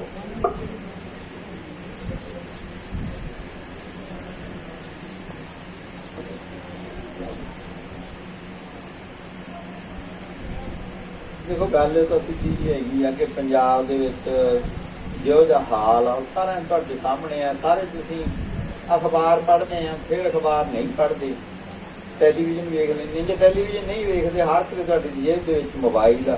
ਮੋਬਾਈਲ ਤੇ ਇੰਨੇ ਚੈਨਲ ਨੇ, ਸਾਰੀ ਦਿਹਾੜੀ ਤੁਹਾਨੂੰ ਦੱਸੀ ਜਾਂਦੇ ਆ ਕਿ ਕੀ ਹੋਈ ਜਾਂਦਾ। ਮੇਰੇ ਦੱਸਣ ਵਾਲੀ ਕੋਈ ਗੱਲ ਨਹੀਂ, ਸਭ ਦੇ ਸਾਹਮਣੇ ਹੀ ਹੈ। ਤੁਹਾਡੇ ਦੱਸਣ ਵਾਲੀ ਗੱਲ ਹੈਗੀ ਹੈ ਜੀ, ਜਿਹੜੇ ਪੱਖ ਤੋਂ ਤੁਸੀਂ ਦੱਸਦੇ ਹੋ ਚੈਨਲ ਵਾਲੇ ਦੱਸਦੇ ਨੇ। ਚੈਨਲ ਤਾਂ ਮੈਨੂੰ ਲੱਗਦਾ ਡਾਕਟਰ ਸਾਹਿਬ ਐ ਹੈ ਵੀ ਜਿਵੇਂ ਨਾ ਉਹ ਖਰੀਦੇ ਕੇ ਜੀ ਹੈ ਕਿ ਉਹ ਜਿਵੇਂ ਜੇ ਕਹਿੰਦੇ ਉਵੇਂ ਜੋ ਕਰੀ ਜਾਂਦੇ, ਜੋ ਰਾਜਨੀਤੀਵਾਨ ਲੋਕ ਕਰਵਾਉਂਦੇ ਆ ਉਹ ਜਗ੍ਹਾ ਜੀ ਕਰੀ ਜਾਂਦੇ। ਤੁਹਾਡਾ ਪੱਖ ਵੱਖਰਾ ਪਏਗਾ। ਦੇਖੋ ਤਾਂ ਪਹਿਲੀ ਤਾਂ ਆਪਾਂ ਜੇ ਗੱਲ ਕਰੀਏ ਕਿ ਬਈ ਕਿਸਾਨੀ ਜਿਹੜਾ ਮੁੱਦਾ ਹੈਗਾ ਇਹਦੇ ਬਾਰੇ ਕਾਂਗਰਸ ਪਾਰਟੀ ਦਾ ਕੀ ਦ੍ਰਿਸ਼ਟੀ ਹੈ। ਪਹਿਲਾਂ ਤਾਂ ਆਪਾਂ ਸਿਰਫ ਕਾਂਗਰਸ ਦੀ ਗੱਲ ਕਰਦੇ। ਮੇਰੀ ਸਮਝ ਅਨੁਸਾਰ ਜਿਹੜੇ ਇਹ ਨਵੇਂ ਸੁਧਾਰ ਨੇ, ਸਾਨੂੰ ਬੜਾ ਮਾਣ ਹੈ ਕਿ ਸਾਡਾ ਇੱਕ ਸਿੱਖ ਸਰਦਾਰ ਇੱਕ ਵਾਰੀ ਪ੍ਰਧਾਨ ਮੰਤਰੀ ਬਣ ਗਿਆ ਮਨਮੋਹਨ ਸਿੰਘ ਦੇ। ਅਸੀਂ ਬੜੇ ਗੁਣ ਗਾਉਣੇ ਆ, ਚਲੋ ਗਾ ਲੈਣੇ ਚਾਹੀਦੇ ਆ ਕਿ ਸਾਡੇ ਵਰਗਾ ਸੀ, ਸਾਡੇ ਵਾਂਗ ਪੱਗ ਬੰਨ੍ਹਦਾ ਸੀ, ਸਾਡੇ ਇਲਾਕੇ ਦਾ ਸੀ, ਸਾਡਾ ਬੰਦਾ ਸੀ, ਸਾਨੂੰ ਖੁਸ਼ੀ ਹੈ ਇਸ ਗੱਲ ਦੀ। ਪਰ ਜਿਹੜੀਆਂ ਨਵੀਆਂ ਨੀਤੀਆਂ 1990 ਤੇ ਮਨਮੋਹਨ ਸਿੰਘ ਹੀ ਲੈ ਕੇ ਆਇਆ ਤੇ ਇਹ ਉਹਦਾ ਹੀ ਪ੍ਰਤੀਫਲ ਆ। ਇਹ ਕਾਂਗਰਸ ਪਾਰਟੀ ਇਹ ਨਹੀਂ ਸੱਤਾ ਦੇ ਵਿੱਚ ਰਹੀ, ਨਹੀਂ ਕੇਂਦਰ ਦੇ ਵਿੱਚ ਜੇ ਕਾਂਗਰਸ ਪਾਰਟੀ ਹੁੰਦੀ ਉਹਨੇ ਵੀ ਉਹੀ ਕੁਝ ਕਰਨਾ ਸੀ ਜੋ ਭਾਰਤੀ ਜਨਤਾ ਪਾਰਟੀ ਕਰੇ। ਰਹੀ ਗੱਲ ਇਹ ਕਿ ਜਿਹੜੀ ਕੰਟਰੈਕਟ ਫਾਰਮਿੰਗ ਦੀ ਗੱਲ ਹੋ ਰਹੀ ਹੈ, ਇਹ ਕੰਟਰੈਕਟ ਫਾਰਮਿੰਗ ਅਮਰਿੰਦਰ ਸਿੰਘ ਨੇ ਜਦੋਂ ਪਿਛਲੀ ਵਾਰੀ ਸਰਕਾਰ ਆਈ ਸੀ ਉਦੋਂ ਇਹ ਸ਼ੁਰੂ ਕੀਤੀ। ਤੇ ਸਭ ਤੋਂ ਜਿਹੜੀ ਇਹ ਆ ਕਿ ਬਹੁਤ ਸਾਰੀਆਂ ਚੀਜ਼ਾਂ ਤੁਸੀਂ ਸਿਧਾਂਤਕ ਤੌਰ ਤੇ ਸਮਝਦੇ ਆ। ਮੇਰਾ ਤਾਂ ਕੰਮ ਹੀ ਇਹ ਧੰਦਾ ਹੈ ਕਿ ਸਿਧਾਂਤਕ ਤੌਰ ਤੇ ਚੀਜ਼ਾਂ ਨੂੰ ਸਮਝਣਾ, ਪਰ ਇਹ ਚੀਜ਼ ਸਿਧਾਂਤਕ ਤੌਰ ਤੇ ਨਹੀਂ ਸਮਝੀ, ਇਹ ਤਾਂ ਸਿਆਪਾ ਗਲ ਪਵਾ ਕੇ ਸਮਝੀ। ਆ ਬੈਠੇ ਮੇਰੇ ਬ੍ਰਦਰ ਰਾਜਪਾਲ, ਇਹਨਾਂ ਨੇ ਮੈਨੂੰ ਅਖਬਾਰ ਦੀ ਕਟਿੰਗ ਭੇਜੀ ਕਿ ਆਪਣੇ ਖੇਤ ਦੇ ਵਿੱਚ ਕੰਟਰੈਕਟ ਫਾਰਮਿੰਗ ਵਾਲੇ ਆਉਣਗੇ, ਆ ਕੇ ਕਿੰਨੂਆਂ ਦਾ ਬਾਗ ਲਾ ਜਾਣਗੇ, ਐਂ ਕਰਕੇ ਆਪਾਂ ਕਿੰਨੂ ਖਾਇਆ ਕਰਾਂਗੇ। ਉਹ ਸਿਟਰਸ ਕਾਰਪੋਰੇਸ਼ਨ ਨੇ ਜੋ ਸਾਡੇ ਨਾਲ ਕੀਤੀ, ਆਪਦੀ ਜ਼ਮੀਨ ਛਡਾਉਣ ਲਈ ਜਿੰਨੀਆਂ ਮਤਲਬ ਕਿ ਪੇਸ਼ੀਆਂ ਸਾਨੂੰ ਭੁਗਤਣੀਆਂ ਪਈਆਂ। ਹਾਲਾਂਕਿ ਉਦੋਂ ਆਰਬਿਟਰੇਟਰ ਆ ਜਿਹੜਾ ਉਹ IAS ਲੈਵਲ ਦਾ ਬੰਦਾ ਸੀਗਾ, ਤੇ ਹੁਣ ਤਾਂ ਕਹਿੰਦੇ ਆਰਬਿਟਰੇਟਰ ਦੀ ਲੋੜ ਹੀ ਨਹੀਂ, ਦੋਵੇਂ ਆਪਸ ਵਿੱਚ ਹੀ ਬੈਠ ਕੇ ਨਿਬੇੜ ਲਿਆ ਜੋ ਨਿਬੜਨਾ ਹੀ ਨਹੀਂ। ਤੇ ਅਖੀਰ ਮਤਲਬ ਕਿ ਉਹੀ ਜਿਹਨੂੰ ਕਹਿੰਦੇ ਸਿੱਧਾ ਸਾਦਾ ਸੌਦਾ ਹੀ ਆਇਆ ਕੰਮ, ਕਿ ਕੰਟਰੈਕਟ ਜਿਹੜਾ ਸੀਗਾ ਉਹਦੇ ਵਿੱਚ 2-3 ਸਾਲ ਰਹਿੰਦੇ ਸੀ, ਧੱਕੇ ਨਾਲ ਸਿਆਸਤ ਦੀ ਜ਼ਮੀਨ ਤੇ ਆਪ ਹੀ ਕਬਜ਼ਾ ਕਰ ਲਿਆ। ਇਹ ਜਾਨੀ ਕਿ ਇਹ ਜਿਹੜੇ ਕੰਟਰੈਕਟ ਫਾਰਮਿੰਗ ਦੀਆਂ ਜਿਹੜੀਆਂ ਸ਼ਰਤਾਂ ਨੇ ਉਹ ਕਿਸ ਤਰ੍ਹਾਂ ਕੰਪਨੀ ਦੇ ਹੱਕ 'ਚ ਨੇ, ਸਰਕਾਰੀ ਕੰਪਨੀ ਦੇ ਵੀ ਕਿਵੇਂ ਹੱਕ 'ਚ ਆ, ਇਹ ਤਾਂ ਅਸੀਂ ਖੁਦ ਭੁਗਤਿਆ ਗਿਆ। ਇਸ ਕਰਕੇ ਮੈਨੂੰ ਲੱਗਦਾ ਇਹਦੀ ਬਹੁਤੀ ਵਿਆਖਿਆ ਦੇਣ ਦੀ ਜ਼ਰੂਰਤ ਨਹੀਂ। ਸੋ ਕਾਂਗਰਸ ਪਾਰਟੀ ਦਾ ਕੋਈ ਦ੍ਰਿਸ਼ਟੀਕੋਣ ਆ ਜਿਹੜਾ ਉਹ ਲੱਗਦਾ ਨਹੀਂ ਕਿ ਕੋਈ ਉਹ ਵੱਖਰਾ ਹੋਣਾ ਸੀਗਾ, ਨਾ ਹੀ ਉਹਨਾਂ ਨੇ ਕਦੇ ਖੁੱਲ੍ਹ ਕੇ ਕਿਹਾ। ਮੈਂ ਇੱਕ ਗੱਲ ਦੀ ਵਾਰ-ਵਾਰ ਮੰਗ ਕਰਦਾ ਕਿ ਪਿੰਡ ਵਿੱਚ ਜਦੋਂ ਵੀ ਕੋਈ ਸਿਆਸੀ ਬੰਦਾ ਆਉਂਦਾ, ਕਾਂਗਰਸ ਪਾਰਟੀ ਵਾਲੇ ਆਉਂਦੇ ਉਹਨੂੰ ਕਹੋ ਦੋ ਗੱਲਾਂ ਕਹੋ ਕਿ ਇੱਕ ਤਾਂ ਭਾਈ ਤੁਹਾਡਾ ਜਿਹੜਾ ਕੇਂਦਰ ਦਾ ਪ੍ਰਧਾਨ ਉਹ ਹੁਣ ਪਤਾ ਨਹੀਂ ਰਾਹੁਲ ਗਾਂਧੀ ਹੈ ਕਿ ਨਹੀਂ, ਅਜੇ ਪਤਾ ਨਹੀਂ ਨਾ ਕਿ ਉਹਨਾਂ ਦਾ ਕੌਣ ਆ ਪ੍ਰਧਾਨ, ਸੋਨੀਆ ਗਾਂਧੀ ਆ ਕਿ ਕੌਣ ਆ ਉਹ ਕਾਰਜਕਾਰੀ ਆ, ਕੌਣ ਆ ਪ੍ਰਧਾਨ, ਜੋ ਵੀ ਉਹਨਾਂ ਦਾ ਕੌਮੀ ਪ੍ਰਧਾਨ ਆ, ਤੇ ਜੋ ਵੀ ਉਹਨਾਂ ਦਾ ਪੰਜਾਬ ਦਾ ਪ੍ਰਧਾਨ ਆ ਉਹਦਾ ਹੁਣ ਪਤਾ ਸਭ ਨੂੰ ਕਿ ਨਵਜੋਤ ਸਿੰਘ ਸਿੱਧੂ ਆ। ਉਹ ਦੋਵੇਂ ਬੰਦੇ ਆ ਜਿਹੜੇ ਉਹ ਪਹਿਲਾਂ ਸਟਾਂਪ ਪੇਪਰ ਤੇ ਲਿਖ ਕੇ ਦੇ ਦੇਣ ਕਿ ਸਾਡੀ ਸਰਕਾਰ ਆਊਗੀ, ਨਾ ਤਾਂ ਖੇਤੀ ਕਾਨੂੰਨ ਰਹਿਣਗੇ, ਅਸੀਂ ਖੇਤੀ ਕਾਨੂੰਨ ਨਾ ਹੀ ਇਹਦਾ ਬਦਲਵਾਂ ਰੂਪ ਲੈ ਕੇ ਆਵਾਂਗੇ, ਕਿਉਂਕਿ ਅਸੀਂ ਵੇਖਿਆ ਕਿ ਮੀਸਾ ਦੇ ਕਿੰਨੇ ਨਾਂ ਬਦਲਦੇ, ਕਿ ਮੀਸਾ ਖਤਮ ਨਵਾਂ ਰੂਪ ਆ ਗਿਆ, ਟੈਕਸੋ ਖਤਮ ਨਵਾਂ ਰੂਪ ਆ ਗਿਆ। ਆਈ ਮਤਲਬ ਕਿ ਕੱਲ ਨੂੰ ਹੋਊਗਾ ਕਿ ਖੇਤੀ ਬਿੱਲ ਰੱਦ ਜੀ, ਖੇਤੀ ਬਿੱਲ ਫੇਰ ਆ ਗਏ, ਉਹਨਾਂ ਦਾ ਨਾਂ ਕੋਈ ਹੋਰ ਕਰ ਲੈਣਗੇ ਵੀ ਨਵਾਂ ਬਿੱਲ ਨਹੀਂ ਅਸੀਂ ਲੈ ਕੇ ਆਵਾਂਗੇ। ਦੂਜੀ ਗੱਲ ਇਹ ਕਿ ਇੱਕ ਇਲਾਕਾ ਪੱਧਰ ਦੇ ਬੰਦੇ ਨੇ, ਚਾਹੇ MLA ਦੀ ਚਾਹੇ MP ਦੀ ਇਲੈਕਸ਼ਨ ਲੜਨੀ ਆ, ਉਹਨਾਂ ਨੂੰ ਕਹੋ ਕਿ ਭਾਈ ਤੁਸੀਂ ਸਟਾਂਪ ਤੇ ਲਿਖ ਕੇ ਦਿਓ ਕਿ ਜੇ ਮੇਰੀ ਪਾਰਟੀ ਇਹ ਬਿੱਲ ਲੈ ਕੇ ਆਊਗੀ ਮੈਂ ਅਸਤੀਫਾ ਦੇਵਾਂਗਾ। ਮੈਂ ਭਾਈ ਤੁਹਾਡੇ ਨਾਲ ਵਾਅਦਾ ਕਰਦਾ ਨਹੀਂ, ਮੇਰੇ ਸਿਰ ਤੇ ਜੁੱਤੀਆਂ ਦਾ ਹਾਰ ਪਾਓ। ਅੱਜ ਕੱਲ੍ਹ ਰਿਕਾਰਡਿੰਗ ਹੋ ਜਾਂਦੀ ਹੈ, ਰਿਕਾਰਡਿੰਗ ਕਰਕੇ ਦੇਖ ਲਓ, ਘੱਟੋ ਘੱਟ ਬੰਦਾ ਜੇ ਵੈਸੇ ਨਾ ਮਾਰਿਆ ਜਾਊ ਬੇਸ਼ਰਮੀ ਨਾਲ ਤਾਂ ਮਰੂਗਾ। ਦੂਜੀ ਜਿਹੜੀ ਗੱਲ ਹੈਗੀ ਹੈ ਕਿ ਮੈਨੂੰ ਨਹੀਂ ਕੋਈ ਲੱਗਦਾ ਕਿ ਕਾਂਗਰਸ ਪਾਰਟੀ ਕੋਈ ਇਹਨੂੰ ਰੱਦ ਕਰਨ ਵਾਲੀ ਗੱਲ ਆ ਜਾਂ ਕੋਈ ਇਹੋ ਜਿਹਾ ਸਿਸਟਮ ਹੈ। ਹਾਲ ਦੀ ਘੜੀ ਕੋਈ ਇਹੋ ਜਿਹੀ ਗੱਲ ਨਹੀਂ, ਉਹ ਸਿਰਫ ਇਹ ਸੀ ਕਿ ਇਹ ਭਾਰਤੀ ਜਨਤਾ ਪਾਰਟੀ ਨੂੰ ਲੈ ਕੇ ਆਉਂਦੇ ਆ, ਇਸ ਕਰਕੇ ਇਹਨਾਂ ਦਾ ਵਿਰੋਧ ਉਹਨਾਂ ਨੇ ਕਰਨਾ ਸੀਗਾ, ਵਿਰੋਧ ਉਹ ਕਰ ਰਹੇ ਆ, ਤੇ ਉਹ ਵਿਰੋਧ ਦਾ ਸਿਆਸੀ ਲਾਹਾ ਲੈਣਾ ਚਾਹੁੰਦੇ। ਕਿਉਂਕਿ ਅਸੀਂ ਵੇਖਿਆ ਕਿ ਜਦੋਂ ਪੈਟਰੋਲ ਦੀਆਂ ਕੀਮਤਾਂ ਵੱਧਦੀਆਂ ਸੀਗੀਆਂ ਤਾਂ ਵਾਜਪਾਈ ਬੈਲ ਗੱਡੀ ਲੈ ਕੇ ਪਹੁੰਚ ਜਾਂਦਾ ਸੀਗਾ, ਸਿਮਰਤੀ ਇਰਾਨੀ ਦੋਵੇਂ ਛਾਤੀਆਂ ਪਿੱਟਣ ਲੱਗ ਪੈਂਦੀ ਸੀਗੀ। ਹੁਣ ਪੈਟਰੋਲ ਦੀਆਂ ਕੀਮਤਾਂ ਵੱਧਦੀਆਂ, ਹੁਣ ਚੁੱਪ ਕਰਕੇ ਬੈਠੇ ਸਰਕਾਰ ਸਾਡੀ, ਇਹ ਕੰਮ ਤਾਂ ਕਾਂਗਰਸ ਵਾਲਿਆਂ ਦਾ, ਉਹ ਕਰਨ ਅਸੀਂ ਕਿਉਂ ਕਰੀਏ। ਤਾਂ ਇਹੀ ਗੱਲ ਇੱਥੋਂ ਕਾਂਗਰਸ ਦਾ ਕਲੀਅਰ ਹੈ। ਫਿਰ ਇਹੀ ਗੱਲ ਹੈ ਕਿ ਭਾਰਤੀ ਜਨਤਾ ਪਾਰਟੀ ਕੀ ਕਰੂ, ਭਾਰਤੀ ਜਨਤਾ ਪਾਰਟੀ ਤਾਂ ਲੈ ਕੇ ਆਈ ਹੈ, ਕੀ ਕਰੂਗੀ ਸਪਸ਼ਟ ਹੀ ਹੈ। ਹੁਣ ਰਿਹਾ ਕਿ ਅਕਾਲੀ ਦਲ ਦਾ, ਅਕਾਲੀ ਦਲ ਦਾ ਜਿਹੜਾ ਜਨ ਆਧਾਰ ਮੋਟੇ ਤੌਰ ਤੇ ਸੀ ਉਹ ਪਿੰਡ 'ਚ ਸੀਗਾ, ਤੇ ਪਿੰਡ 'ਚ ਵੀ ਕਿਸਾਨਾਂ 'ਚ ਸੀ, ਤੇ ਕਿਸਾਨਾਂ 'ਚ ਵੀ ਜਿਹਨੂੰ ਕਹਿੰਦੇ ਆ ਜੱਟ ਸਿੱਖ ਪੇਂਡੂ ਕਿਸਾਨੀ ਦਾ ਆਧਾਰ ਸੀਗਾ। ਉਹ ਸਾਰੀ ਦੀ ਸਾਰੀ ਇਹਦੇ ਨਾਲ ਪੇਸਟੀ ਸੀਗੀ, ਇਸ ਕਰਕੇ ਉਹ ਵਿਰੋਧ ਕਰਨ ਲੱਗ ਪਈ। ਉਹਨੂੰ ਲੱਗਿਆ ਕਿ ਮੇਰਾ ਆਧਾਰ ਖੁੱਸ ਗਿਆ, ਇਸ ਕਰਕੇ ਉਹਨਾਂ ਨੇ ਉੱਥੋਂ ਸੈਂਟਰ 'ਚੋਂ ਜੀਰੀ ਛੱਡਤੀ। ਇਸ ਕਰਕੇ ਉਹ ਹੁਣ ਅੱਕੀ ਪਲਾਈ ਹੱਥ ਮਾਰਦੇ ਆ, ਕਦੇ ਝੋਨੇ ਦੇ ਸੀਜ਼ਨ 'ਚ ਕਣਕ ਦੀਆਂ ਬੱਲੀਆਂ ਦਿੰਦੇ ਆ, ਕਦੇ ਮਤਲਬ ਕਿ ਉਹ ਗੁਰਦੁਆਰਾ ਸਾਹਿਬ ਤੋਂ ਉੱਥੋਂ ਲੈ ਕੇ ਰਕਾਬਗੰਜ ਤੋਂ ਸੰਸਦ ਭਵਨ ਵੱਲ ਜਾਂਦੇ ਆ, ਤੇ ਉਹ ਕਹਿੰਦੇ ਵੀ ਅਸੀਂ ਹੁਣ ਸ਼ਾਮ ਦੇ ਭੁੱਲੇ ਆ, ਘਰੇ ਆ ਜਾਓ। ਹੁਣ ਪੰਜਾਬ ਦੇ ਲੋਕਾਂ ਨੇ ਵੇਖਣਾ ਕਿ ਬਈ ਉਹ ਭੁੱਲੇ ਸੀ ਜਾਂ ਮਚਲੇ ਸੀ। ਜੇ ਤਾਂ ਭਾਈ ਭੁੱਲੇ ਸੀ ਫਿਰ ਤਾਂ ਗਾਣਾ ਲਾ ਲਓ, ਜੇ ਮਚਲੇ ਸੀਗੇ ਫਿਰ ਹਮ ਦੇਖ ਲਓ। ਹੁਣ ਗੱਲ ਰਹੀ ਕਿ ਆਮ ਆਦਮੀ ਪਾਰਟੀ, ਦਾਅਵੇਦਾਰ ਤੇ ਇਹੀ ਨੇ ਨਾ ਆਮ ਆਦਮੀ ਪਾਰਟੀ ਦਾ ਜਿਵੇਂ ਲੋਕਾਂ ਨੇ ਸਵਾਗਤ ਕੀਤਾ ਸੀ ਉਹ ਇਹ ਸੀ ਕਿ ਲੋਕ ਭਾਰਤੀ ਜਨਤਾ ਪਾਰਟੀ ਤੇ ਕਾਂਗਰਸ ਤੇ ਅਕਾਲੀਆਂ ਤੋਂ ਸਤੇ ਹੋਏ। ਇੱਕ ਲੈ ਕੇ ਆਏ ਸੀ ਉਹ ਸ਼ਬਦ ਕਿ ਅਸੀਂ ਕਹਿਣੀ ਤੇ ਕਸਨੀ ਦੇ ਪੂਰੇ ਹਾਂ। ਇੱਕੋ ਸ਼ਬਦ ਲੈ ਕੇ ਆਏ ਸੀਗੇ ਕਿ ਅਸੀਂ ਡੈਮੋਕ੍ਰੇਸੀ ਗ੍ਰਾਸ ਰੂਟ ਤੋਂ ਲੈ ਕੇ ਜਾਵਾਂਗੇ, ਮਹੱਲੇ ਤੋਂ ਅਸੀਂ ਚੋਣ ਕਰਕੇ ਲੈ ਕੇ ਜਾਵਾਂਗੇ। ਤੀਸਰਾ ਇਹ ਕਿ ਅਸੀਂ ਪਰਿਵਾਰਵਾਦ ਦੇ ਵਿਰੁੱਧ ਹੋਵਾਂਗੇ। ਇਹੋ ਜਿਹੀਆਂ ਗੱਲਾਂ ਲੈ ਕੇ ਆਏ ਸੀ, ਸਾਰੀ ਮਿਡਲ ਕਲਾਸ ਨੂੰ ਬਹੁਤ ਚੰਗੀਆਂ ਲੱਗੀਆਂ, ਮੇਰੇ ਸਮੇਤ। ਮੈਂ ਤਾਂ ਮਤਲਬ ਕਿ ਨਾ ਕਵੀ ਆ ਨਾ ਕੁਛ ਹੈ, ਨਾ ਗੀਤਕਾਰ ਹੈ। ਇਸ ਦੇ ਬਾਵਜੂਦ ਮੈਂ ਤਾਂ ਆਪ ਲਈ ਇੱਕ ਗੀਤ ਵੀ ਲਿਖਿਆ ਸੀ। ਚੰਗਾ ਲੱਗਦਾ, ਮੈਂ ਤਾਂ ਧਰਮਵੀਰ ਗਾਤੀ ਵੀ ਪਾ ਕੇ ਪੂਰੀ ਜਿਹਨੂੰ ਕਹਿੰਦੇ ਆ ਕੰਪੇਨਿੰਗ ਵੀ ਕਰੀ ਸੀ, ਬੂਟ ਵੀ ਲਾਇਆ ਸੀ।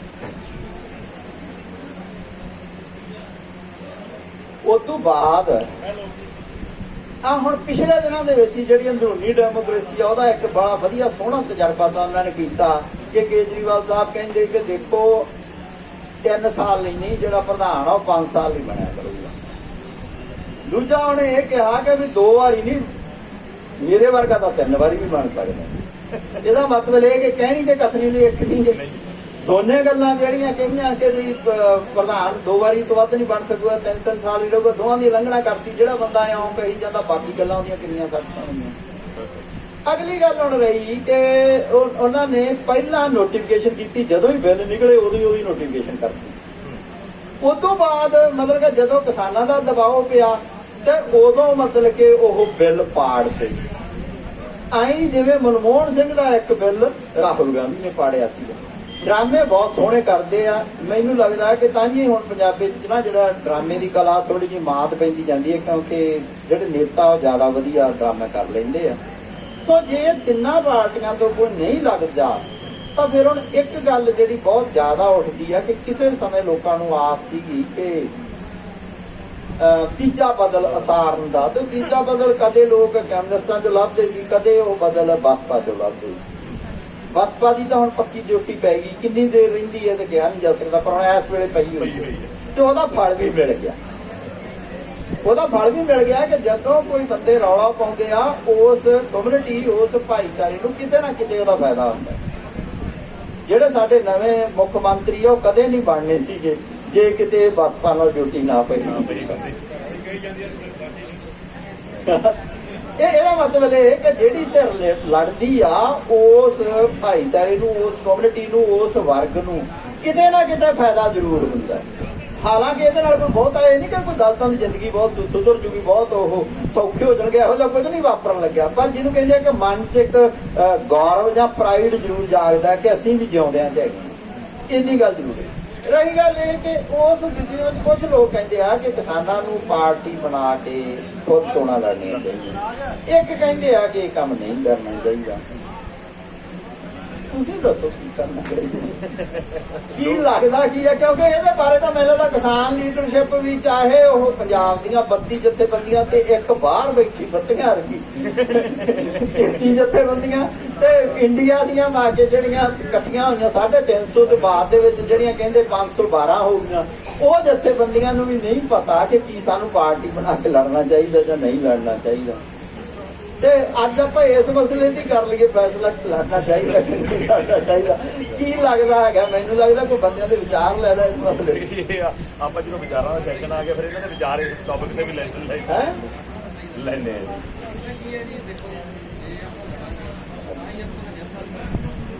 ਲਓ ਜੀ। ਨੌਜਵਾਨ ਸਾਥੀ ਕਹਿੰਦਾ ਲੜਨਾ ਚਾਹੀਦਾ। ਕਿੰਨੇ ਕੁ ਜਾਣੇ ਆ ਜਿਹੜੇ ਕਹਿੰਦੇ ਆ ਕਿ ਲੜਨਾ ਚਾਹੀਦਾ? ਹੱਥ ਖੜੇ ਕਰਕੇ ਫੈਸਲਾ ਕਰ ਲਈਏ ਆਪਾਂ। ਕਿੰਨੇ ਕੁ ਜਾਣੇ ਆ ਜਿਹੜੇ ਕਹਿੰਦੇ ਨਹੀਂ ਲੜਨਾ ਚਾਹੀਦਾ? ਇਹ ਤਾਂ ਗੱਲ ਤਾਂ ਬਰਾਬਰ ਹੀ ਹੈ ਜੀ, ਉਹਨੇ ਹੀ ਹੈ। ਹਾਂ ਠੀਕ ਹੈ, ਚਲੋ ਆਪਾਂ ਮੇਰੇ ਖਿਆਲ ਇਹ ਲੋਕਾਂ ਤੇ ਹੀ ਛੱਡ ਦਈਏ ਵੀ ਲੜਨਾ ਚਾਹੀਦਾ ਕਿ ਦੇਖੋ ਪਤਾ ਕੀ ਗੱਲ ਹੈਗੀ, ਜੇ ਇਹ ਮਸਲਾ ਉੱਠਿਆ ਨਾ ਤੇ ਜੇ ਅੱਜ ਆਪਾਂ ਇਹ ਗੱਲ ਕਰ ਰਹੇ ਹਾਂ, ਇਹ ਗੱਲਾਂ ਗਾਹ ਅੱਗੇ ਜਾ ਕੇ ਵੀ ਹੋਣਗੀਆਂ। ਇਹ ਗੱਲ ਹੋਣੀ ਚਾਹੀਦੀ ਆ। ਇੰਨੀ ਗੱਲ ਆਪਾਂ ਜ਼ਰੂਰ ਕਰ ਲੈਂਦੇ ਹਾਂ ਕਿ ਲੜਨ ਦੇ ਕੀ ਫਾਇਦੇ ਨੇ, ਚੋਣ ਲੜਨ ਦੇ ਤਾਂ ਫਾਇਦੇ ਹੈਗੇ, ਚੋਣ ਲੜਨ ਦੇ ਕੀ ਫਾਇਦੇ ਤੇ ਕੀ ਨੁਕਸਾਨ। ਫਾਇਦਾ ਜਿਹੜਾ ਵੱਡੀ ਗੱਲ ਕਰਦੇ ਆ, ਵੱਡੀ ਗੱਲ ਇਹ ਕਰਦੇ ਆ ਕਿ ਕਿਸੇ ਸਮੇਂ ਜਿਹੜੀ ਕਾਂਗਰਸ ਪਾਰਟੀ ਆ, ਉਹ ਦੇਸ਼ ਦੇ ਵਿੱਚ ਜਿਹੜਾ ਉਦੋਂ ਅੰਗਰੇਜ਼ ਵਿਰੋਧੀ ਅੰਦੋਲਨ ਚੱਲ ਰਿਹਾ ਸੀ, ਉਹਦੇ ਚੋਂ ਨਿਕਲੀ।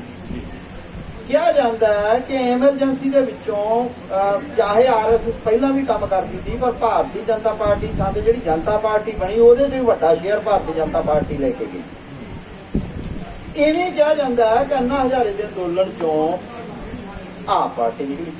ਤਾਂ ਉੱਥੋਂ ਇਹ ਸੋਚਿਆ ਜਾਂਦਾ ਹੈ ਕਿ ਕਿਸਾਨ ਅੰਦੋਲਨ ਚੋਂ ਇੱਕ ਨਵੀਂ ਪਾਰਟੀ ਜਾਂ ਕਿਸਾਨ ਪਾਰਟੀ ਕਿਉਂ ਨਹੀਂ ਨਿਕਲ ਸਕਦੀ। ਇੱਕ ਤਾਂ ਇਹ ਦਲੀਲ ਹੈ ਬੱਚੇ, ਇਸ ਕਰਕੇ ਹਰ ਅੰਦੋਲਨ ਚੋਂ ਪਾਰਟੀ ਨਿਕਲਦੀ ਹੈ, ਇਹਦੇ ਚੋਂ ਵੀ ਨਿਕਲ ਸਕਦੀ ਹੈ ਤੇ ਕੱਢਣੀ ਚਾਹੀਦੀ ਹੈ। ਦੂਜੀ ਜਿਹੜੀ ਗੱਲ ਹੈਗੀ ਆ ਕਿ ਆਖਰ ਅਸੀਂ ਕਿਸੇ ਨਾ ਕਿਸੇ ਨੂੰ ਜਾ ਕੇ ਵੋਟ ਪਾ ਦਾਂਗੇ।